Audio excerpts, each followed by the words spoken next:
बंदो गुरुपद कंजे कृपा सिंधु नररूप हरि महामोह तुम पुंज जासु बचन रवि करनी करा धन्य धन्य सतगुरु सुखदाओ महिमा कही न जाए जो कुछ कहो तुमरी कृपा मोते कछुनो बसाए। अव्यक्त रूप में प्रातः स्मरणीय अनंत श्री विभूषित परम पूज्यपाद सदगुरु महाराज के चरणों में कोटि कोटि नमन। विशिष्ट गुरुजन उपस्थित सत्संग प्रेमी महानुभावों, माताओं एवं बहनों, सभी के अंदर में बैठे हुए परमात्मा को कोटि कोटि नमन।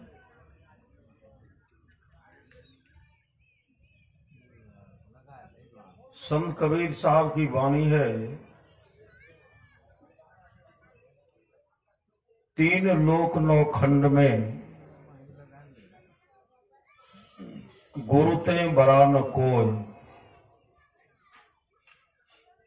करता करे न कर सके गुरु करे ते होय।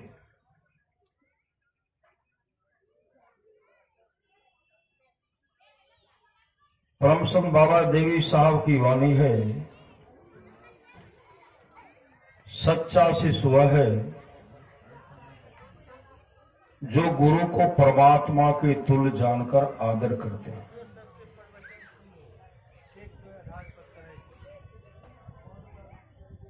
दादू दयाल जी महाराज की वाणी है, साचा सतगुरु जे मिले सब साज संवारे,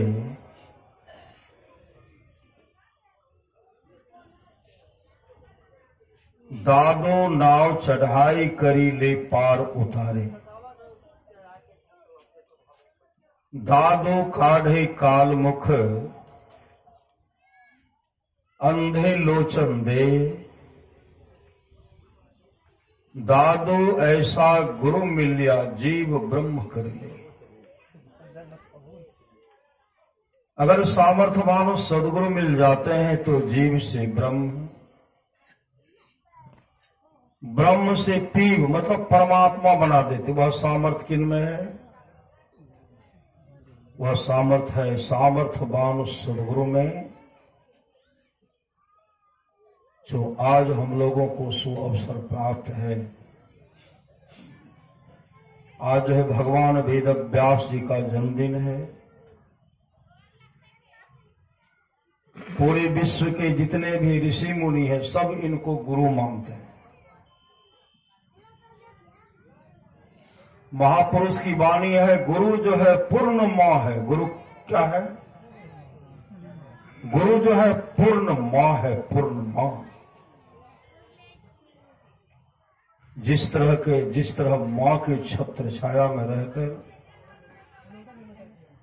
माता मां के आज्ञा के पालन करने वाले सुपुत्र को कभी दुख का मुख नहीं देखना पड़ता,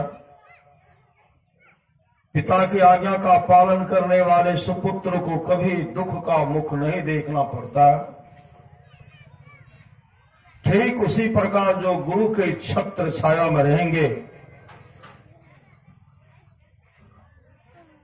यह लोक भी मंगलमय होगा, परलोक भी मंगलमय होगा और मोक्ष को प्राप्त करेंगे। मोक्ष नहीं, परमात्मा बना देंगे। गुरु क्या बनाते हैं? गुरु परमात्मा बना देते, परमात्मा बना देते। संत कबीर ने कहा, जग में गुरु समान नहीं दाता, जग में गुरु समान नहीं दाता, वस्तु गोचर दई मेरे सतगुरु भली बताई बाता।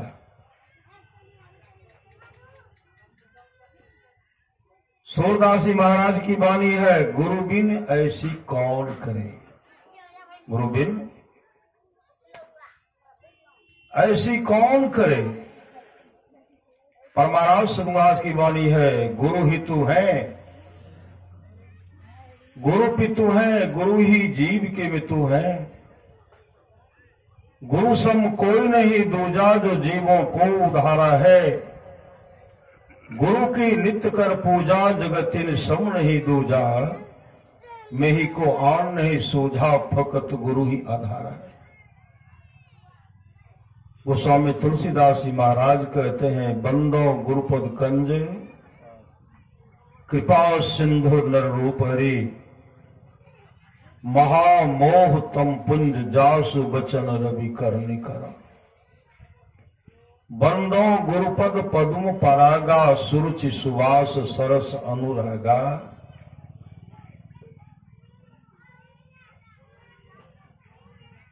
भगवान श्री राम कहते हैं, कर्णधार सदगुरु दृढ़नावा। कर्णधार सदगुरु दृढ़नावा, दुर्लभ साज सुलभ करी पावा। जो न तरे भव सागर नर समाज पाय। सोकृत निंदक मंद मति, आत्म हन गति जाय। भगवान शिव क्या कहते हैं, गुरुपद प्रीति नीति रत जेई, द्विज सेवक अधिकारी ते। भगवान श्री कृष्ण अक्रूर जी से कहते हैं, अक्रूर जी से भगवान कृष्ण को अक्रूर जी लेकर, अक्रूर काका लेके जा रहे थे। साथ में बलदाव मतलब बलराम जी भी थे। छिपा छिपा करके लेके जाते थे। क्यों छिपा करके ले जाते थे कि रास्ते में अगर कंस का सिपाही मिल गया तो इनको पकड़ लेंगे, इनका हत्या कर देंगे। रास्ते में रास्ता बदल बदल करके लेके जा रहे हैं, कहीं कंस का सिपाही नहीं मिले। भगवान कृष्ण कहते, अक्रूर काका आप हमको कहां लेके जा रहे हैं? कहते, मैं कंस के पास लेकर के जा रहा हूं। तो वहां क्या होगा? कहा मेला लगा हुआ है, मेला लगा तो मेला दिखलाइएगा। कहा मेला चलिए ना मेला देखिएगा। और पूछ रहे हैं और कहते, आप जो हमको लेके जा रहे हैं तो मेरे लिए कोई व्यवस्था है क्या? मेरा कोई अनिष्ट नहीं कर डाले उसके लिए कोई व्यवस्था? कहां? जगह जगह पर मेरा सेना है, मेरा सिपाही है। हम जगह जगह पर नियुक्त कर दिया है। कंस आपका कुछ भी नहीं बिगाड़ सकता है। तो भगवान श्री कृष्ण मुस्कुराते हुए कहते हैं, अक्रूर काका आप तो बहुत अच्छा व्यवस्था किया। पता कैसे चलेगा कि आप मेरे लिए अच्छा व्यवस्था किए हैं? उसी समय अक्रूर जी कहते हैं, मैं स्नान करूंगा, जमुना में स्नान करूंगा। जैसे एक बार गोता लगाऊंगा, एक बार गोता लगाया, 2 बार गोता लगाया, दूसरा बार गोता लगा करके निकलेंगे, तट पर मेरा बहुत सेना दिखलाई पड़ेगा। और तीसरे बार लगाएंगे तो जहां जहां हम सेना का नियुक्त किए हैं, सब अस्त्र शस्त्र लेकर के कूद पड़ेंगे, दौड़ पड़ेंगे। तो भगवान कृष्ण कहते अक्रूर काका जितना जल्दी हो आप अपना सेना को दिखला दीजिए,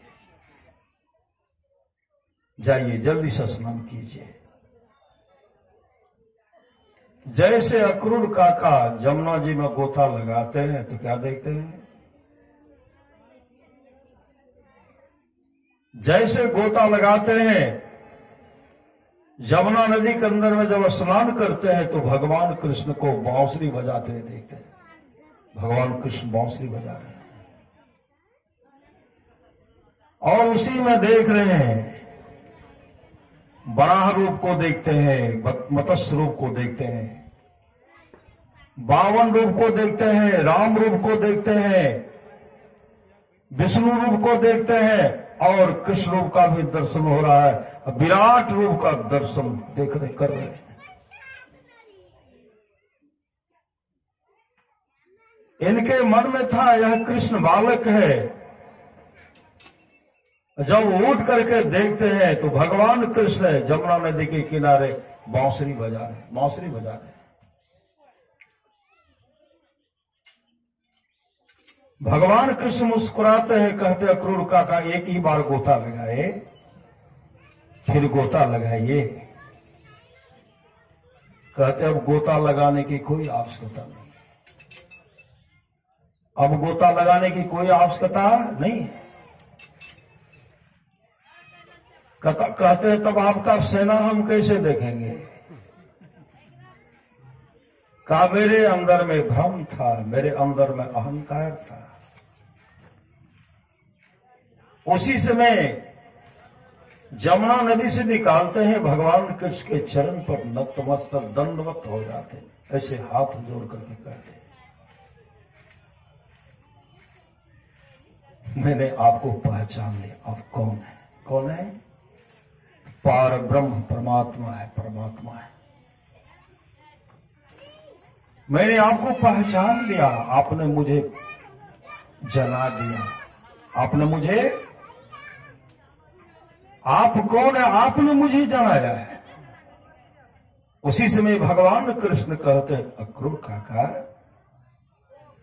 आज आप मेरे जिस रूप का, जिस स्वरूप का, रूप और स्वरूप का आपने दर्शन किया है, यह मेरे रूप और स्वरूप का दर्शन वही कर सकते हैं जिन पर गुरु की बहुत बड़ी कृपा होती है, जिन पर गुरु की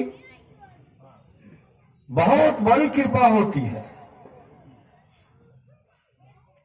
अक्रूर काका आप हम दोनों का चिंता मत कीजिए, हम जहां जा रहे हैं हम दोनों भाई को जाने के लिए दीजिए। लेके गए, सबको पराजित किए, लेके कंस का भी वध, सबका हत्या कर दिए, जो दुष्टों का संहार किए। जीवन में गुरु चाहिए। जीवन में क्या चाहिए? जीवन में गुरु। गुरु बिन माला फेरता, गुरु बिन करता दान, और सो सब निष्फल गया पूछो वेद पुराण। गर्भ जोगेश्वर गुरु बिना, लागा हरिपद सेव, कह कबीर बैकुंठ में उलट मिला सुखदेव। जीवन में गुरु चाहिए। सप्त धातु का काया पिंजरा, तामाही जुगत बिन सोआ। सतगुरु मिले तो उबरे बाबू, नहीं तो परले।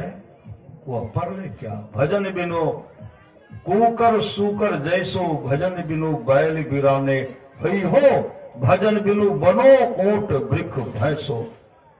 तो भजन की युक्ति किनसे जानेंगे? भजन की युक्ति बताने वाले अगर है तो सामर्थ्यवान सदगुरु हैं। जिनके जीवन में गुरु नहीं, उनका कभी भी मंगलमय जीवन नहीं हो सकता। तो महापुरुष की वाणी है, प्रथम गुरु है माता पिता। मां नहीं होते तो हम लोग कहां से आते? माता पिता नहीं होते तो हम लोग कहां से आते?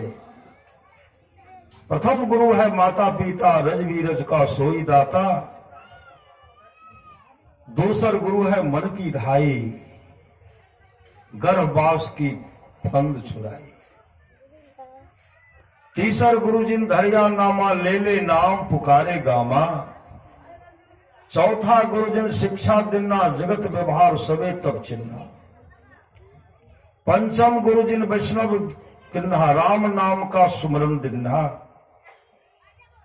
छठा गुरुजिन भरमगढ़ तोरा, दुविधा मेटी एक से जोड़ा। सातम गुरुजिन सत शब्द लखाया, जहां का तत्व तहां समाया। कबीर सात गुरु संसार में, चेला सब संसार। सतगुरु सोई जानिए, जो भवजल उतारे पार। आज हम लोग फुलकिया की पावन धरती, मां गंगा के पावन तट पर हम लोग क्या कर रहे हैं? हम लोग सत्संग कर रहे हैं और भगवान वेद व्यास जी का जन्मदिन मना रहे हैं।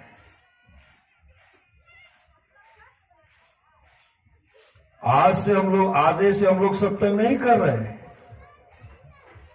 अभी सुन रहे थे ना, 28वां बार सतयुग बीत चुका है और हर सतयुग में हम लोग थे। हम लोग कहां थे? हम लोग संसार में थे।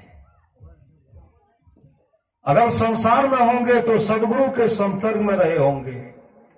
अगर संसार में नहीं रहे होंगे तो हम लोग परमात्मा में होंगे। परमात्मा और हमें कोई अंतर नहीं होगा। ईश्वर अंश जीव अविनाशी, चेतन अमल सह सुख राशि। हम लोग पहले परमात्मा थे,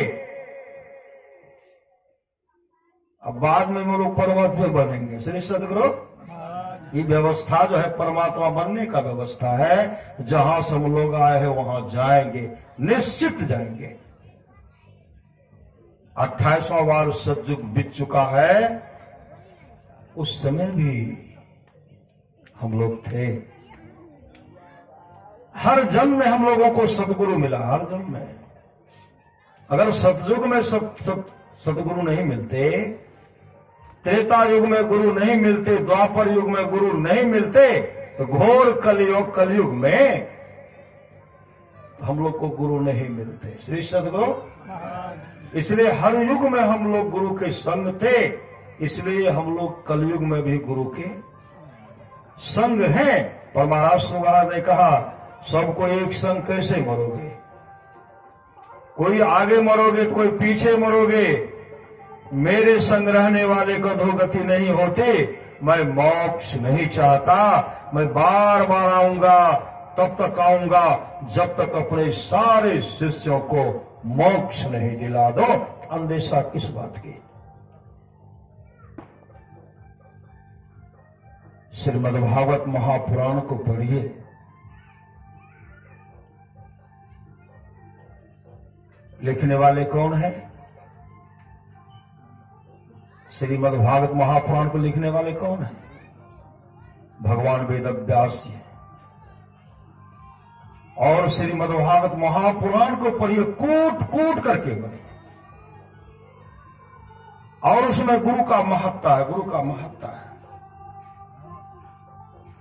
संत महात्मा का महत्व दिया गया है। गिरजा संत समागम समन लाभ कछुआन, बिनु हरि कृपा न होय सो गावह वेद पुराण। हे गिरजा, संतों की संगति के समान दूसरा लाभ नहीं है। बिनु हरि कृपा न होय सो गावह वेद पुराण। और इस धारा धाम पर श्री सदगुरु, इस धारा धाम पर जिन परमात्मा ने सृष्टि की है, जिन परमात्मा ने सृष्टि को सजाया है, वो परमात्मा भी मृत्यु लोक में आकर के जन्म लेते हैं और जन्म लेकर के मानव का उद्धार करते हैं, मानव का कल्याण करते हैं। इस धरा धाम पर मृत्यु लोक में आकर के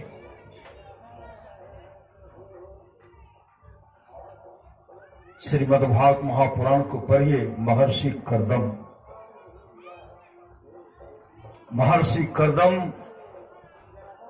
पहुंचे हुए संत सदगुरु थे। पहुंचे हुए संत सदगुरु भगवान विष्णु के पास आते हैं और महर्षि कर्दम से हाथ जोड़ करके कहते हैं, हे ऋषिवर, मेरा आग्रह है, मेरा निवेदन है, आप देवहूति से शादी कर लीजिए, देवहूति से। क्योंकि देवहूति हर ढंग से चरित्रवान है। अगर आप दोनों शादी करते हैं, मैं उन्हीं के कोख से पैदा लूंगा, उन्हीं के कोख से, देवहूति के कोख से, और आप मेरे पिताजी बनेंगे, आप मेरे पिताजी बनेंगे। मैं चाहता हूं मां देवहूति के रज और वृष से मेरा, आप दोनों के संपर्क से मैं संसार में जन्म लूं, और यह आप वचन दीजिए।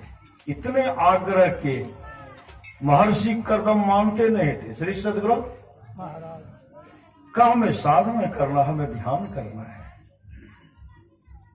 महर्षि कर्दम से कहते हैं भगवान विष्णु, आपके ध्यान करने में कोई बाधा नहीं हुई, कोई बाधा नहीं, और मुझे सौभाग्य प्राप्त होगा, हम बहुत बड़े भाग्यशाली होंगे कि मेरे पिता महर्षि कर्दम हैं, मेरी मां देवहूति है, और मुझे बहुत बड़ा सौभाग्य प्राप्त होगा। बहुत आग्रह करने पर महर्षि कर्दम मान ले, का देखिए मैं सब दिन परिवार के झंझट में पड़ा नहीं रहूंगा, क्योंकि हमें मोक्ष प्राप्त करना है। तो भगवान विष्णु कहते हैं, अरे आप दोनों के संपर्क से मेरा जन्म हो गया है, आप मुझे उपदेश करेंगे, आप मुझे उपदेश करेंगे, ध्यान भजन करने की युक्ति आप बता देंगे, हम ध्यान भजन करेंगे, आप मोक्ष को प्राप्त करेंगे। तब माने, तब देवहूति से शादी करें, देवहूति से। महर्षि कर्दम और देवहूति के मतलब जो भी अनुसुईया देवी भी उन्हीं के पुत्री हैं, उन्हीं की पुत्री है। और सबसे छोटा पुत्र भगवान कपिल, श्री सद्गुरु भगवान कपिल हुए। श्रीमद् भागवत महापुराण को करके पढ़िए, भगवान कपिल साक्षात भगवान विष्णु ही कपिल बनकर के आए, मां देवहूति के कोख से जन्म लिए, सदाचार पूर्ण जीवन व्यतीत करते हैं, और युक्ति लेकर के मुस्तैदी के साथ ध्यान भजन करते हैं, अपने आत्म स्वरूप का दर्शन कर लेते हैं। जब अपने आत्म स्वरूप का दर्शन कर लिए, उसी समय महर्षि कर्दम कहते हैं, कपिल कहते हाँ पिताजी, हाँ बाबूजी कहते हैं, गुरु भी कहते थे, हाँ गुरुदेव, अब मैं जा रहा हूं तपस्या करने के लिए, लेकिन मां का देख रेख करना, मां का देख रेख करना, मां का देख रेख करना है, मां का सेवा करना, मां का सेवा करना, क्योंकि मैं जा रहा हूं तपस्या करने के लिए। जो साक्षात भगवान विष्णु कपिल मुनि के रूप में थे, कहते हाँ मैं मां का भरपूर सेवा करूं, और मां का भरपूर सेवा किए। अपने ध्यान करते थे, मां से भी ध्यान करवाते थे, मां भी ध्यान करते थे, और बीच बीच में उपदेश बराबर सत्संग उनको सुनाते थे बराबर, और मां देवहूति भी सुनते थे। सुनते सुनते मां देवहूति अपने पुत्र को कहते, हे ब्राह्मण, हे भगवान, और मां हे ब्राह्मण, हे भगवान। देवहूति मां जब आत्मस्वरूप का दर्शन कर ली, आत्मस्वरूप का दर्शन जैसे करते हैं, भगवान कपिल कहते, मां आप तो पूर्ण हो गए, पिताजी भी पूर्ण हो गए, अब मैं जा रहा हूं। मां देवभूति रोने लगी, आप जा रहे हो तो मेरा देख रेख कौन करेगा? कहा मां, आप तो अपने आत्म स्वरूप का दर्शन, मतलब आप में परमात्मा में कोई अंतर नहीं, आप तो मोक्ष धाम को जा रहे हैं,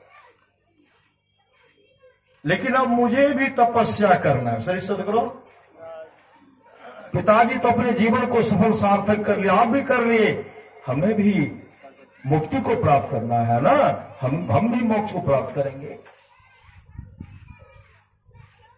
उसी समय चले गए समाधि में और जैसे वो समाधि में गए ना, ध्यान कर रहे हैं। अवधा राजा सगर अश्वमेध यज्ञ किए, श्रीमद् भागवत महापुराण को पढ़िए, अश्वमेध यज्ञ। अब भगवान श्री कृष्ण कहते हैं, निष्पाप उद्धव जी, कोई कितना भी अश्वमेध यज्ञ कर ले, कृष्ण चंद्रायन आदि व्रत कर ले, उसके द्वारा में सुलभता से प्राप्त नहीं होता। बस एक सत्संग ऐसा जरिया है जिसके द्वारा में सुलभता से प्राप्त हो जाता, उस भक्त के वश में हो जाता और उस भक्त का परम कल्याण हो जाता। इसके लिए भगवान शिव कहते हैं, गिरजा संत समागम समन लाभ कुछवान, बिनु हरि कृपा न होय सो गावहि वेद पुराण, धन घरी सोई जब सत्संगा, धन जन्म दुज भगति अभंगा। अश्वमेध यज्ञ किए, लेकिन उनका यज्ञ सफल हुआ? सफल नहीं हुआ। अभी जो लोग सत्संग करते हैं, भगवान इंद्र को खलबली मच जाती है, हो मेरा सिंहासन तो नहीं ले लेगा। संत तुलसी साहब कहते, नरतन दुर्लभ देव को सब कोई कहते पुकार, सब कोई कहत पुकार, देव देही नहीं पावे, ऐसे मूर्ख लोग स्वर्ग की आस लगावे, पुण्य छीन सोई देव स्वर्ग से नरक मारवे आवे, भर में चारों खान पुण्य कही ताई रिझावे, तुलसी सतम तत् गए स्वर पर करे खखार। संत महात्मा स्वर पर थूकते हैं, नहीं थूकते हैं, स्वर पर करे खखार, नर्तन दुर्लभ देव को सब कोई कहत पुकार। जैसे राजा सगर अश्वमेध यज्ञ में घोड़ा छोड़ते हैं, भगवान इंद्र थर थरा गए, वहां से आए और घोड़ा को पकड़ करके कपिल मुनि के आश्रम में बांध दिए। महापुरुष की वाणी है, सुपुत्र बनिए, सुपुत्र बनिए, सुपुत्र। सुपुत्र क्या करते हैं? पिता के यश को फैलाते हैं ना। कुपुत्र क्या करते हैं? उनके कीर्ति को घटाते हैं, शराब पी करके मस्त रहते हैं या कहीं भी लाज जूता खाते रहते। श्री सतगुरु महाराज फलना बाबू के बेटा छी, कत्ते पिताजी सज्जन, बेटा देखो कत्ते दुर्जन। श्री सतगुरु महाराज सुपुत्र बनिए, सुपुत्र। जननी जने पे साकट ना जने, जिये से ना बने तो पुत्र से भला मदार, पुत्र से भला मदार, फिर जही कोख में पुत्रवती वही नारी चाहे के तोख में। राजा सगर को तो 60,000 पुत्र था, लेकिन एक भी सदाचारी, सब दुराचारी थे। श्री सतगुरु एक भी सुपुत्र अगर हो जाए, उस सुपुत्र के चलते, एक के सुपुत्र हो, धन को बढ़ाएंगे, पिता के कीर्ति को फैलाएंगे। और 60,000 कुपुत्र हो जाए, पिता के जस को क्या करेंगे? मटिया मेटे न कर देंगे। घोड़ा को खोजते जाते हैं, आए कहां तो देखते हैं कपिल मुनि के आश्रम में बंधा हुआ, घोड़ा बंधा हुआ। सब पुत्री उदर थे, कहते मारो मारो। साधु होकर के घोड़ा चुरा लिया है, हम लोगों को देख करके ध्यान करते हैं। श्री सतगुरु अगर उनको संतों की संगति मिलती, संतों का संगति अगर उनको प्राप्त होता, राजा सगर अगर सत्संग कराते तो पुत्र सबको बैठाते। अभी हम लोग स्तुति के बाद ध्यान किए ना, अगर पुत्र सत्संग सुनते करते तो कहते अभी बाबा ध्यान कर रहे हैं, तो कहते हैं नो सत्संग जीवन में, नो सत्संग था, नो ध्यान था, नो भजन था। कपिल भगवान को देख के ध्यानस्थ है तो कहते हैं आंख बंद, डर के मारे आंख बंद कर लिए। कटु शब्द का प्रहार करते, मारो मारो, काटो काटो, कटु शब्द का प्रहार करते हैं, चीखते चिल्लाते हैं। जैसे भगवान कपिल अपना आंख खोलते हैं, अंतर की दृष्टि खुल गई थी। पर महाराज महाजी वाणी सुने तो अंदर गोता लगा, अंतर अंतर, धर्म कथा बाहर सत्संगा, अंतर सत्संग ध्यान अभंगा। कपिल मुनि की जैसे आंख खोलती है, कौड़ी आंख, भीतर की आंख खोली, राख के तरह ढेर हो गया, राख हो गया, राख। यदि शैल समं पापं विसृणं बहुयोजनम भिदते ध्यान योगे न नान्यो भेद कदाचन। यदि पहाड़ के समान फैला हुआ पाप हो तो वह ध्यान योग से नष्ट होता है। आज तो जो भी कोदंड था जल करके राख का ढेर हो गया।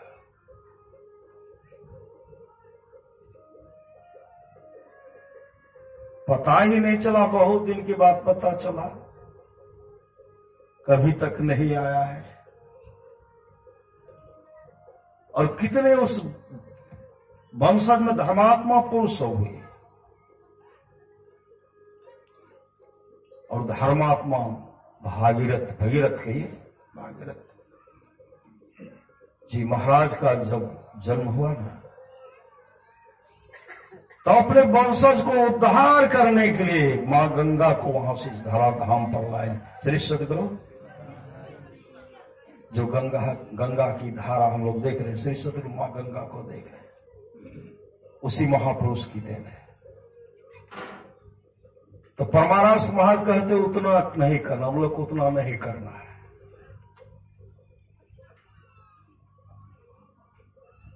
कहते जो एक सेकंड, जिसका एक सेकंड ठीक ठीक मानस जप हो गया, सेकंडे में काम बनता है। श्री सदगुरु घंटों बैठिए, 5 घंटा बैठिए, जिस दिन सूरत का सिमटा हो गया 21 सेकंड में बेड़ा पार हो जाए, क्या होगा? घटतम प्रकाश हो शब्द पत्र जीव पर है छारे, कर दृष्टि अर्धुन योग साधन ये हटाना चाहिए, इनके हटे माया हटेगी, प्रभु से होगी एकता। जैसे अंधकार मंडल का छेदन होगा, प्रकाश का दर्शन करेंगे, ज्योति जग जावे अति सुख पावे, शब्द सहारे का लख बिंदु नाद हम त्रय बंदे के, सुनो सुनो में ही ब्रह्मनाद का धरो सहारा, आपन तन में ही निज तन में खोज सज्जन, बाहर न खोजना, अपने ही घट में हरि हैं, अपने में खोजना। यही व्यवस्था है श्री सदगुरु, यही व्यवस्था है। इसी व्यवस्था में यहां भी इहलोक भी बनेगा, परलोक भी बनेगा, परलोक इहलोक भी बनेगा, परलोक भी बनेगा, इसी व्यवस्था में। एक न एक दिन हम लोगों का काम पूर्ण होगा, पूर्ण काम पूरा हुआ, हम लोग पूर्ण काम बन जाए, पूर्ण काम ही बन जाए। श्री सदगुरु हमें और परमात्मा में कोई अंतर नहीं रहेगा। इसके लिए ध्यानाभ्यास की बहुत बड़ी आवश्यकता। ध्यान, बहुत आदमी कहते हैं हमारा पर तो गुरु महाराज कृपा करते नहीं छे। श्री सदगुरु गुरुदेव कहते हैं गुरु कृपा नहीं करते, यह कहना गलत है। आप निष्ठापूर्वक नाम का सुमन कीजिए। नाम 600 सहस्त्र 2100 जाप अनहद उपजे आपे आप। नाम जपिए ना। संत कबीर ने कहा नाम सुमर नर बावरे तेरी सदा न दहिया रे। अभी सुन रहे थे ना, राम ही सुमिरिये गाइए राम ही। कौन कहते? भगवान शिव कहते राम ही सुमिरिये गाइए राम ही। संतत सुनिए राम गुण ग्राम ही। महाराज महाराज कहते गुरु धन्य है, गुरु धन्य है, गुरु धन्य है दाता दयाल। दया करे ओ गुण हरे दे टाल भव जंजाल। सब मिलक हो जपते रहो जी बने रहो खुशहाल। हरदम रटो कबहू न हटो तो ही छेड़ेगा न काल। कहते काल भी छेड़खानी नहीं करेंगे।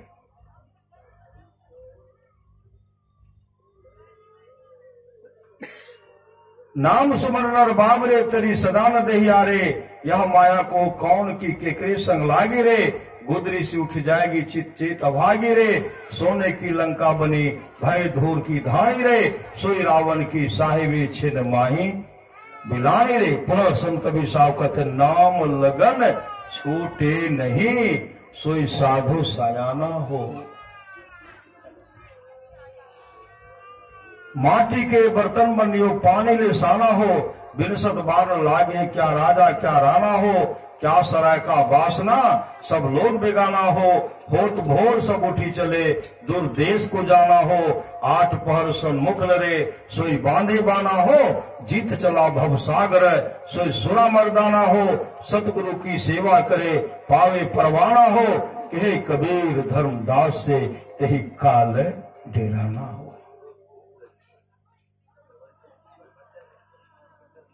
परमारा सुभाष की वाणी है जहां रहना नहीं वो हम लोग सारी व्यवस्था करते। जहां रहना नहीं है वहां हम लोग सारी व्यवस्था करते हैं। और जहां जाना है, जहां जाना निश्चित है उस घर का पता नहीं है। श्री सदगुरु उस घर का पता ही नहीं।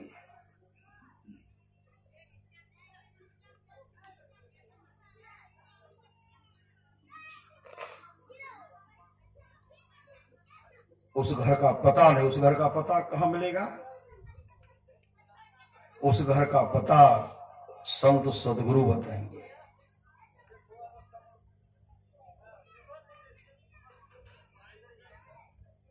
उसके लिए सत्संग नित्य और ध्यान नित्य रहिए कर सल्लग। सल्लगता के साथ सत्संग कीजिए।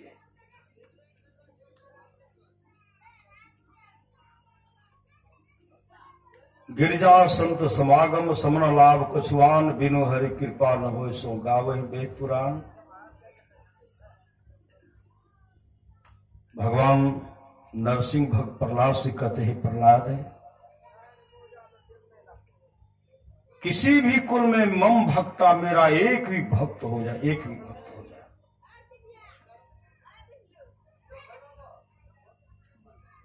वह भक्त 100 पीढ़ी को उतारता, 100 पीढ़ी को उतारता है।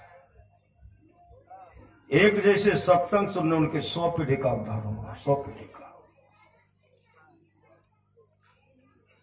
लेकिन अंतमति सो गति, अंतमति सो गति। आसक्ति रखिए नाम भजन से। श्री सदगुरु नाम भजन से आसक्ति रखिए ना। नाम में आसक्ति रखिए ना। नाम नाम भजा सो जीता, जग में नाम भजा सो जीता।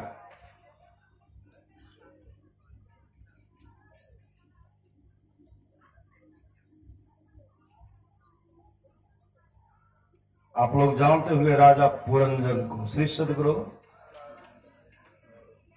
राजा पुरंजन कौन थे?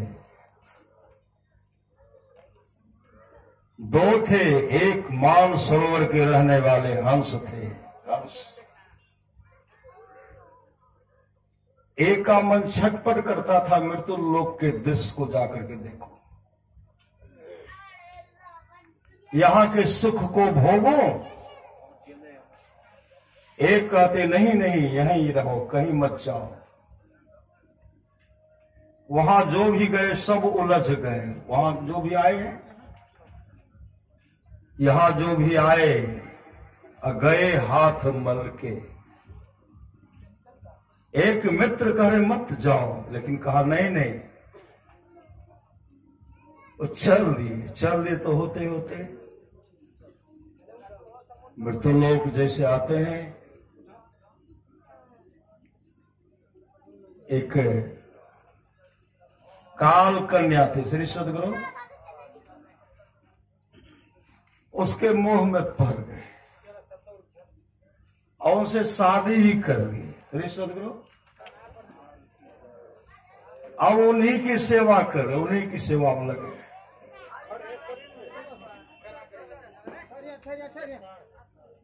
बहुत पुत्र हुए श्री सदगुरु, 1100 पुत्र हुए, 100 पुत्री श्री सदगुरु, 11 पुत्र भी। इतने मोहित हो गए, इतने आसक्ति, सब द्वार खुला, कौन कौन नगर जाएंगे सब द्वार खुला हुआ। इतना उनका व्यवस्था, उनके राज में इतना व्यवस्था था, जब दूसरे सब उन पर चढ़ाई किए ना, वहां जो सर्प था, सर्प 1 वर्ष तक युद्ध करते रह गए। अंत में ये भी पराजित हो गए। राजा पुरंजन को घसीट करके लेके चले गए, जिनको बहुत घमंड था कि मैं यहां का राजा हूं, मुझे बहुत पुत्र है, सब मदद करेंगे। कोई मदद नहीं की। रास्ते में कूदते हुए लेके जा रहे, कूदते, श्रीमद् भागवत महापुराण को पढ़िए, श्री सदगुरु कुटाई के बिलख बिलख करके रो रहे हैं।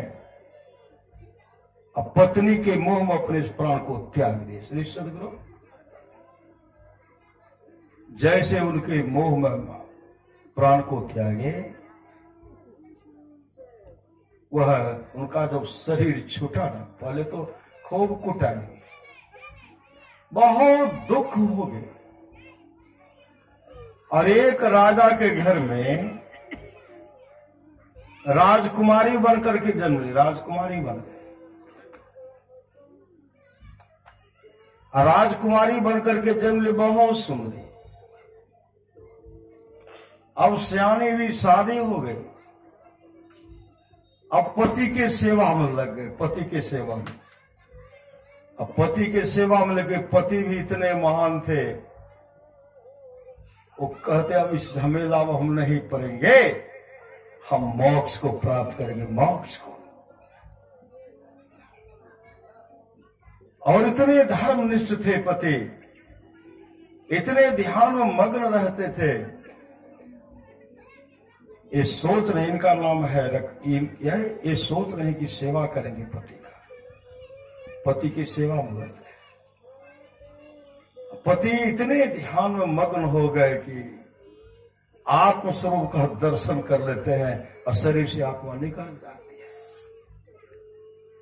अब जंगल में जाकर के पति का सेवा करते हैं, अब बिलख बिलख करके रो रही हैं। और उसी पति का अब जो है कोई,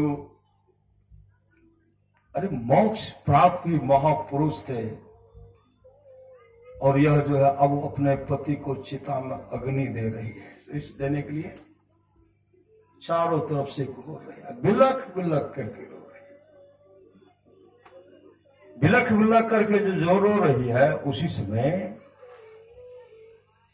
एक दिव्य रूप में एक महापुरुष आते हैं और ये कहने लगी, अब जीना धिक्कार है, अब हमको जीना धिक्कार है, पति के साथ मैं सती हो जाऊंगी। जैसे चिता पर छलांग लगाना चाहती हैं, वो महापुरुष पकड़ लेते हैं और कहते हैं क्या करने के लिए जा रहे हैं? कहा आत्महत्या। कहा क्यों? कहा पति नहीं रहे तो आत्महत्या करूंगी ना। कहते कौन किसका पति? कौन पत्नी? तो कहने लगी मुझे छोड़िए, मुझे पति के साथ सती होने के लिए दीजिए। वो कहते नहीं नहीं, मैं आत्महत्या करने के लिए नहीं दूंगा, पहले सुनिए, अपने आप को पहचानिए, आप कौन है? कहा क्या पहचानोगे? मेरे पति राजा थे, मेरे पति साधु बन गए, मैं उनकी पत्नी हूं। तब कहते हैं हम और दोनों, हम और आप मानव सरोवर के हंस थे। श्री सदगुरु श्रीमद् भागवत महापुराण पढ़ करके पढ़िए, हम दोनों मानव सरोवर के हंस थे। मैंने आपको रोका मत चाहिए, आपने कहा नहीं जाऊंगा, मृत्यु लोक के सुख को भोगूंगा। भोग करके देखा ना कितनी बड़ी दुर्गति हुई, फजियत हुई, और अभी भी आप उस मोह में पड़ रही हैं। एक डाल पर रहने वाले हम दोनों थे। पति के साथ सती होने का ख्याल छोड़ दीजिए और अपने आप को पहचानिए। उसी समय वो ध्यान में बैठ गए। श्री सदगुरु ध्यान में बैठ कर अपने आत्मस्वरूप का दर्शन कर लिए और मोक्ष को प्राप्त किया। मोक्ष कोई कहते साधन धाम मोक्ष कर द्वारा पाए न जही पर लोक समाया। अपने अपने करनी अपने अपने साथ, अपने अपने साथ करे जो आगे आवे। बाप की करनी बाप पूत पूत ही पावे। जोरू की करनी जोरू खसम खसम को फलता। अपने ही करनी से जीव भवजल पार उतरता। नेकी बदी है संग और नो संगी कोई। देखो बोझ विचार संगे जी है दोई। पलटी पलटू करनी और के नहीं और के बात। अपने अपने करनी अपने अपने साथ।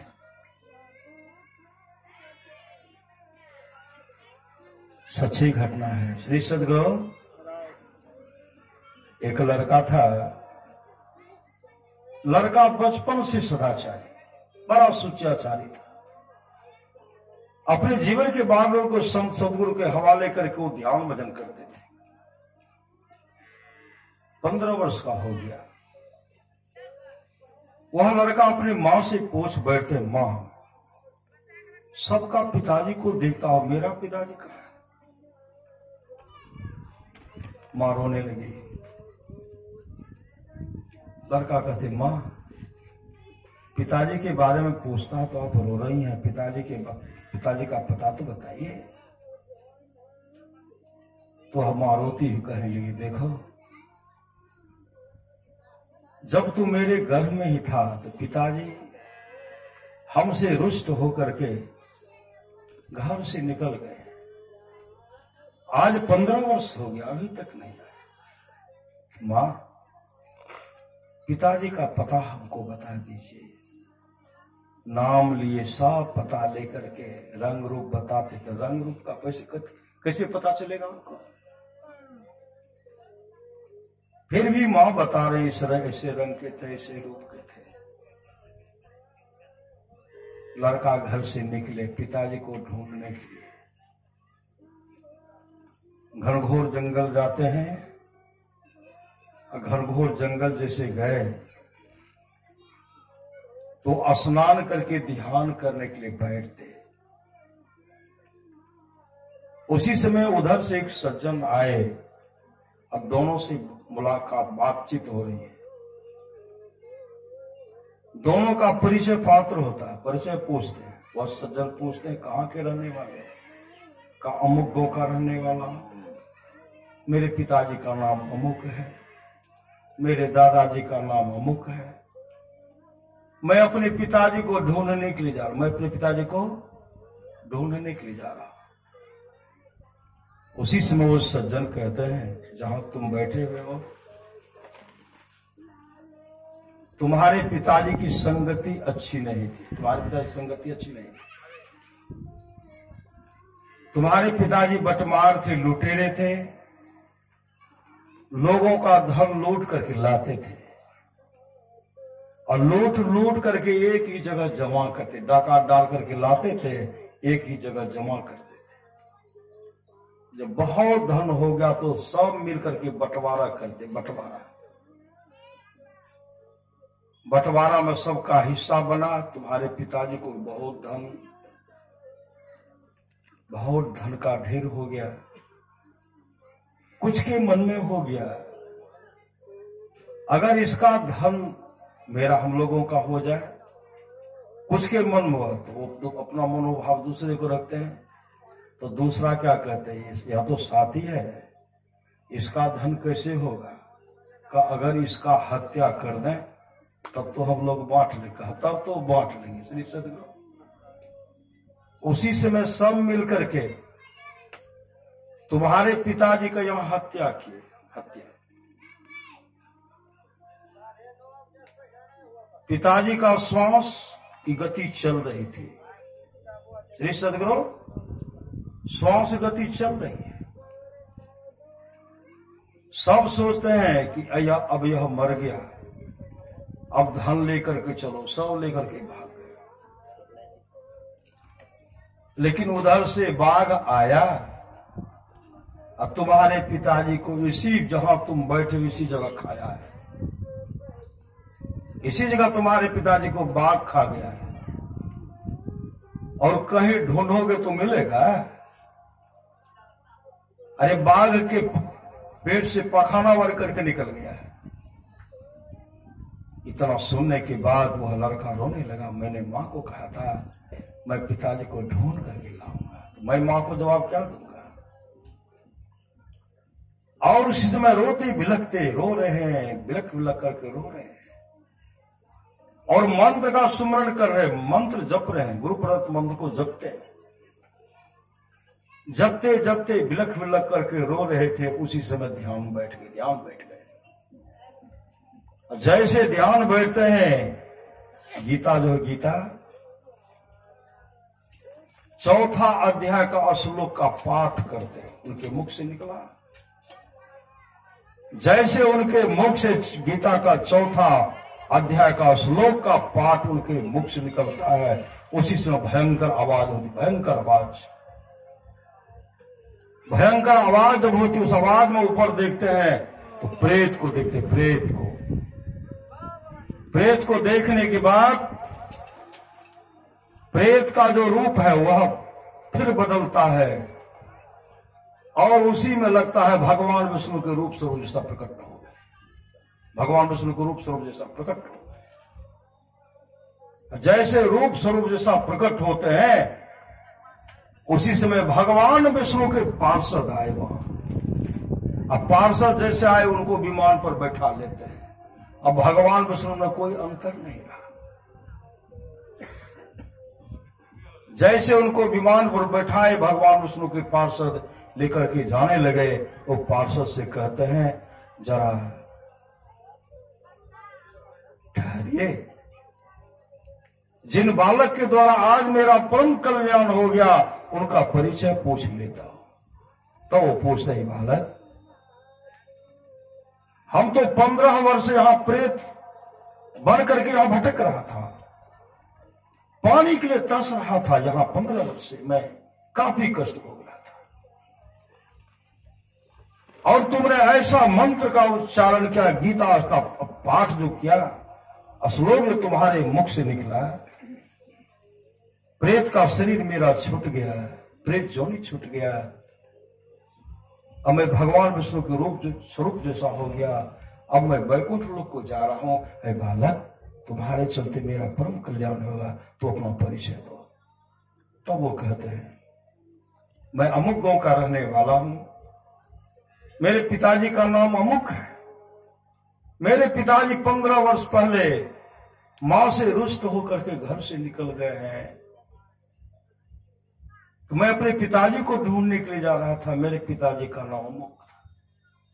तब वो कहते हैं बालक, तू तो मेरा ही पुत्र है। श्री सदगुरु, तू तो मेरा ही पुत्र है, तू मेरा उद्धार कर दिया। ऐ बालक, ऐ मेरे लाल, हमारे बहुत वंशज, हमारे बहुत पूर्वज प्रेत योनि में पड़े हुए, बहुत नरक में पड़े हुए, और तुम मुझे वचन दो, जितने भी हमारे वंशज नरक में पड़े हुए सबका उद्धार करूंगा। उसी समय वो बालक कहते, पिताजी सिर्फ अपने वंशज के लिए नहीं, नरक में जो जो प्राणी होंगे सबका उद्धार करूंगा, सबका उद्धार करूंगा। मैं तपस्या करूंगा, मैं ध्यान भजन करूंगा। अगर भगवान प्रसन्न होंगे तो भगवान से मांगूंगा कि नरक में जो जो प्राणी पड़े हुए सबका उद्धार कर दीजिए। सिर्फ अपने लिए नहीं, सबका उद्धार करूंगा। उसी समय भगवान विष्णु के पार्षद उनको लेके चले, वैकुंठ लोक चले गए। और वह बालक तपस्यारत हो गए। इतने मुस्तैदी के साथ ध्यान भजन करते हैं। भगवान विष्णु प्रसन्न हो गए, भगवान विष्णु प्रकट हो गए। वत्स मांगो, क्या मांगते हो? जैसे प्रहलाद से कहा था, भगवान नरसिंह कहते मांगो। ध्रुव से भगवान विष्णु कहते मांगो, क्या मांगते हो? ध्रुव के लिए विमान आया, लेकिन क्या मांगे? ध्रुव की कोई चाहना नहीं थी। ध्रुव ने कहा मैं विमान पर नहीं जाऊंगा। जिन मां की कृपा से, जिन पिता की कृपा से मैं ध्रुव पद को प्राप्त किया हूं, मेरे लिए विमान आया है। पहले उस मां को लेके चलिए, पिताजी को लेके चलिए।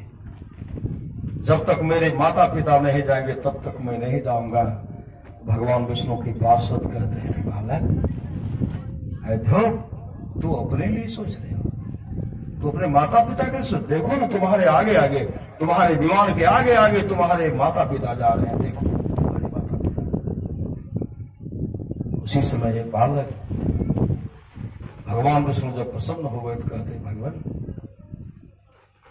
नरक में जो जो प्राणी पड़े हुए सबका उद्धार कर दीजिए, सबका उद्धार कर दीजिए, नरक से निकाल दीजिए। तब भगवान विष्णु कहते ऐसा ही होगा। तब भगवान विष्णु अपने पार्षद को जमराज के पास भेजे और जमराज से यह कहे कि भगवान विष्णु का आदेश है, नरक में जो भी प्राणी पड़े हुए सबको नरक से निकाल दीजिए, सबको निकाल दीजिए। दिए श्री सदगुरु। आज जो हम लोग सत्संग कर रहे हैं गुरु पूर्णिमा के अवसर पर, अपने समय में सबको उद्धार कर दिए, नहीं कर दिए।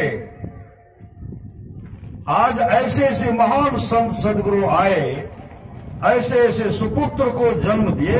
भगवान वेद व्यास के सुपुत्र कौन थे? सुखदेव मुनि थे। श्री सदगुरु। सुखदेव मुनि किनका उद्धार किए? सुखदेव मुनि किनका उद्धार किए? राजा परीक्षित का उद्धार किए।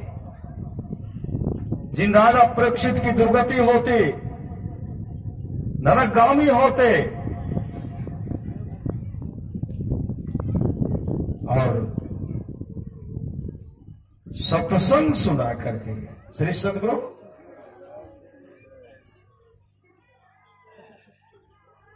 राजा परीक्षित को साथ मिला ना, श्रीमद् भागवत महापुराण के पढ़िए।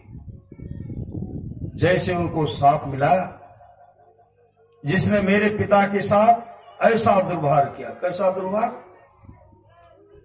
कलयुग उनके मुकुट में सवार हो गए थे। कलयुग श्रीमद् भागवत महापुराण को पढ़िए, जिनका रचयिता है भगवान वेद व्यास जी। उनको पढ़िए। श्री सदगुरु महाराज की जय।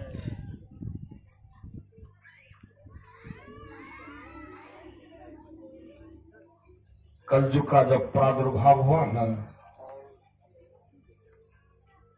उधर से बैल को पीट रहे हैं, गाय को पीट रहे हैं, संत महात्मा को तबाह कर रहे हैं। बैल का पांव काट दिए, काफी मारपीट कर रहे हैं।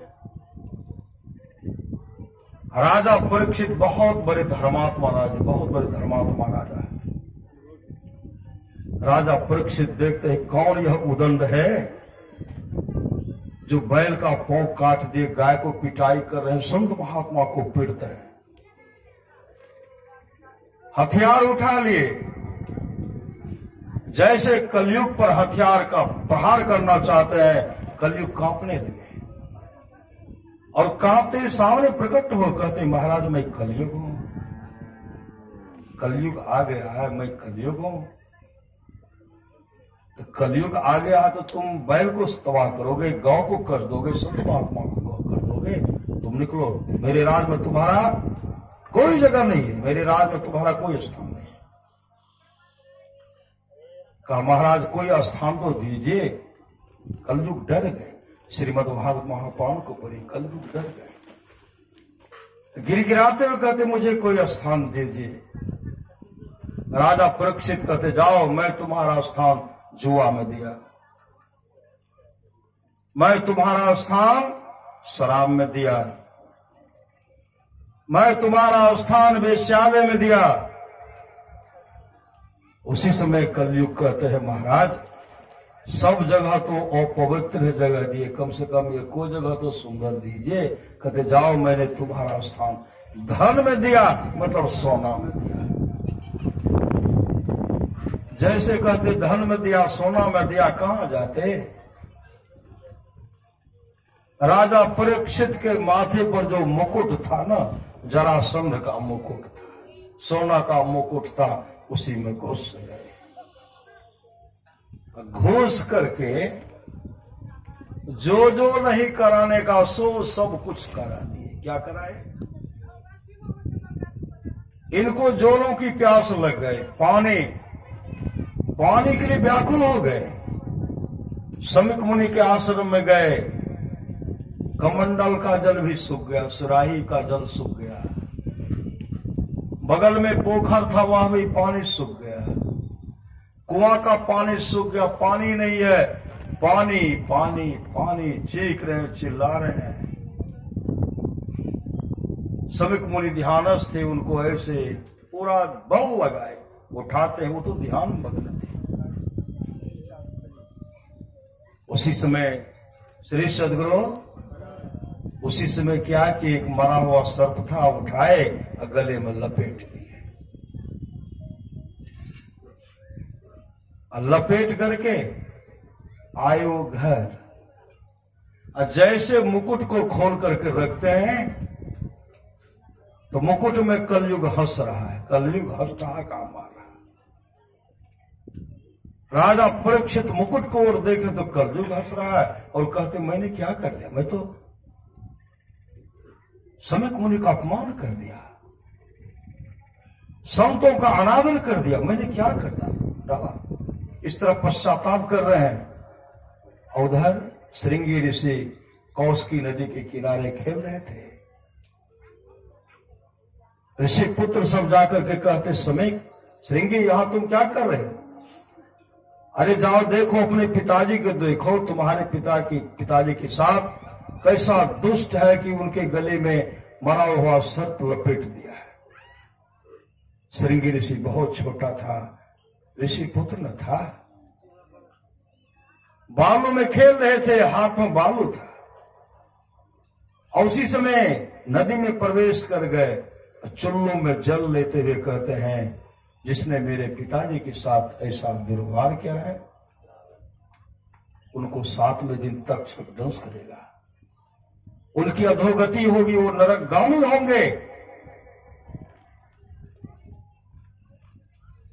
और वहां से श्राप देकर के पिताजी के पास आए। जैसे पिताजी के पास आए, पिताजी जब ध्यान से निवृत्त होते हैं तो देखते हैं मरा हुआ सर्प गले में लपेटा और नीचे रखते हैं। और श्रृंगी कहते पिताजी आपके साथ जिसने इस तरह का दुर्व्यवहार किया है मैं उनको शाप दे दिया है, उनको 7वें दिन तक छठदंश करेगा, उनकी अधोगति होगी और नरकगामी होंगे। उसी समय समीक मुनि कहते हैं श्रृंगी तू अच्छा नहीं किया। अरे कलयुग का सबसे बड़ा धर्मात्मा राजा है राजा परीक्षित, कलयुग का सबसे बड़ा धर्मात्मा राजा है, और तुम उनके साथ इस तरह का दुर्व्यवहार कहा। पिताजी करो तो क्या करो, मेरा साथ तो लगेगा ही। उसी समय समीक मुनि खुद खबर भेजवाए, अपने भी आए। राजा परीक्षित से कहते हैं महाराज मेरा पुत्र श्रृंगी आपको शाप दे दिया, 7वें दिन तक छठदंश करेगा। आपकी अधोगति होगी, आप नरकगामी होंगे। आप उपाय कर लीजिए, बचने का उपाय कर लीजिए। राजा परीक्षित इतने घबराए, घबराते हुए अपने उनके सामने मौत ही मौत दिखलाई पड़ रही है। अपने पुत्र जनमेजय को राज गद्दी पर बैठा, सिंहासन बैठाते हैं, और मेरा कल्याण कैसे होगा? उसी समय निकल पड़े, चीखते चिल्लाते निकलते, मेरा उद्धार कैसे होगा, मेरा उद्धार कैसे होगा। और ऐसे बीच में पहुंचे जो सुन रहे थे, गिरजाओं संत समागम समन लाभ कुछवान, बिनु हरि कृपा न होय सो गावे वेद पुराण। 88,000 ऋषि मुनि के बीच में पहुंचते हैं और तमाम के पास जाकर के गिड़गिड़ाते हुए कहते हैं, हे ऋषिवर, मेरे सामने मौत ही मौत दिखलाई पड़ रही है। 7 दिन तक सब दंश करेंगे, हमारी अधोगति होगी, हम नरकगामी होंगे, मेरा उद्धार कैसे होगा? हे ऋषिवर, मेरा उद्धार कर दीजिए, मेरा उद्धार कर दीजिए। आज तक इस धराधाम पर जितने भी ऋषि मुनि हुए सब उस समय थे। उनके समय तक, राजा परीक्षित के समय तक जितने भी ऋषि मुनि सब वहां उस जगह मौजूद थे। कुछ नहीं, कोई कुछ नहीं बोलते। ऋषि का श्राप, और कोई कुछ नहीं बोलते हैं। इतने गिड़गिड़ाए। उसी समय 15 वर्ष की अवस्था में आए सुखदेव मुनि। सुखदेव मुनि कौन थे?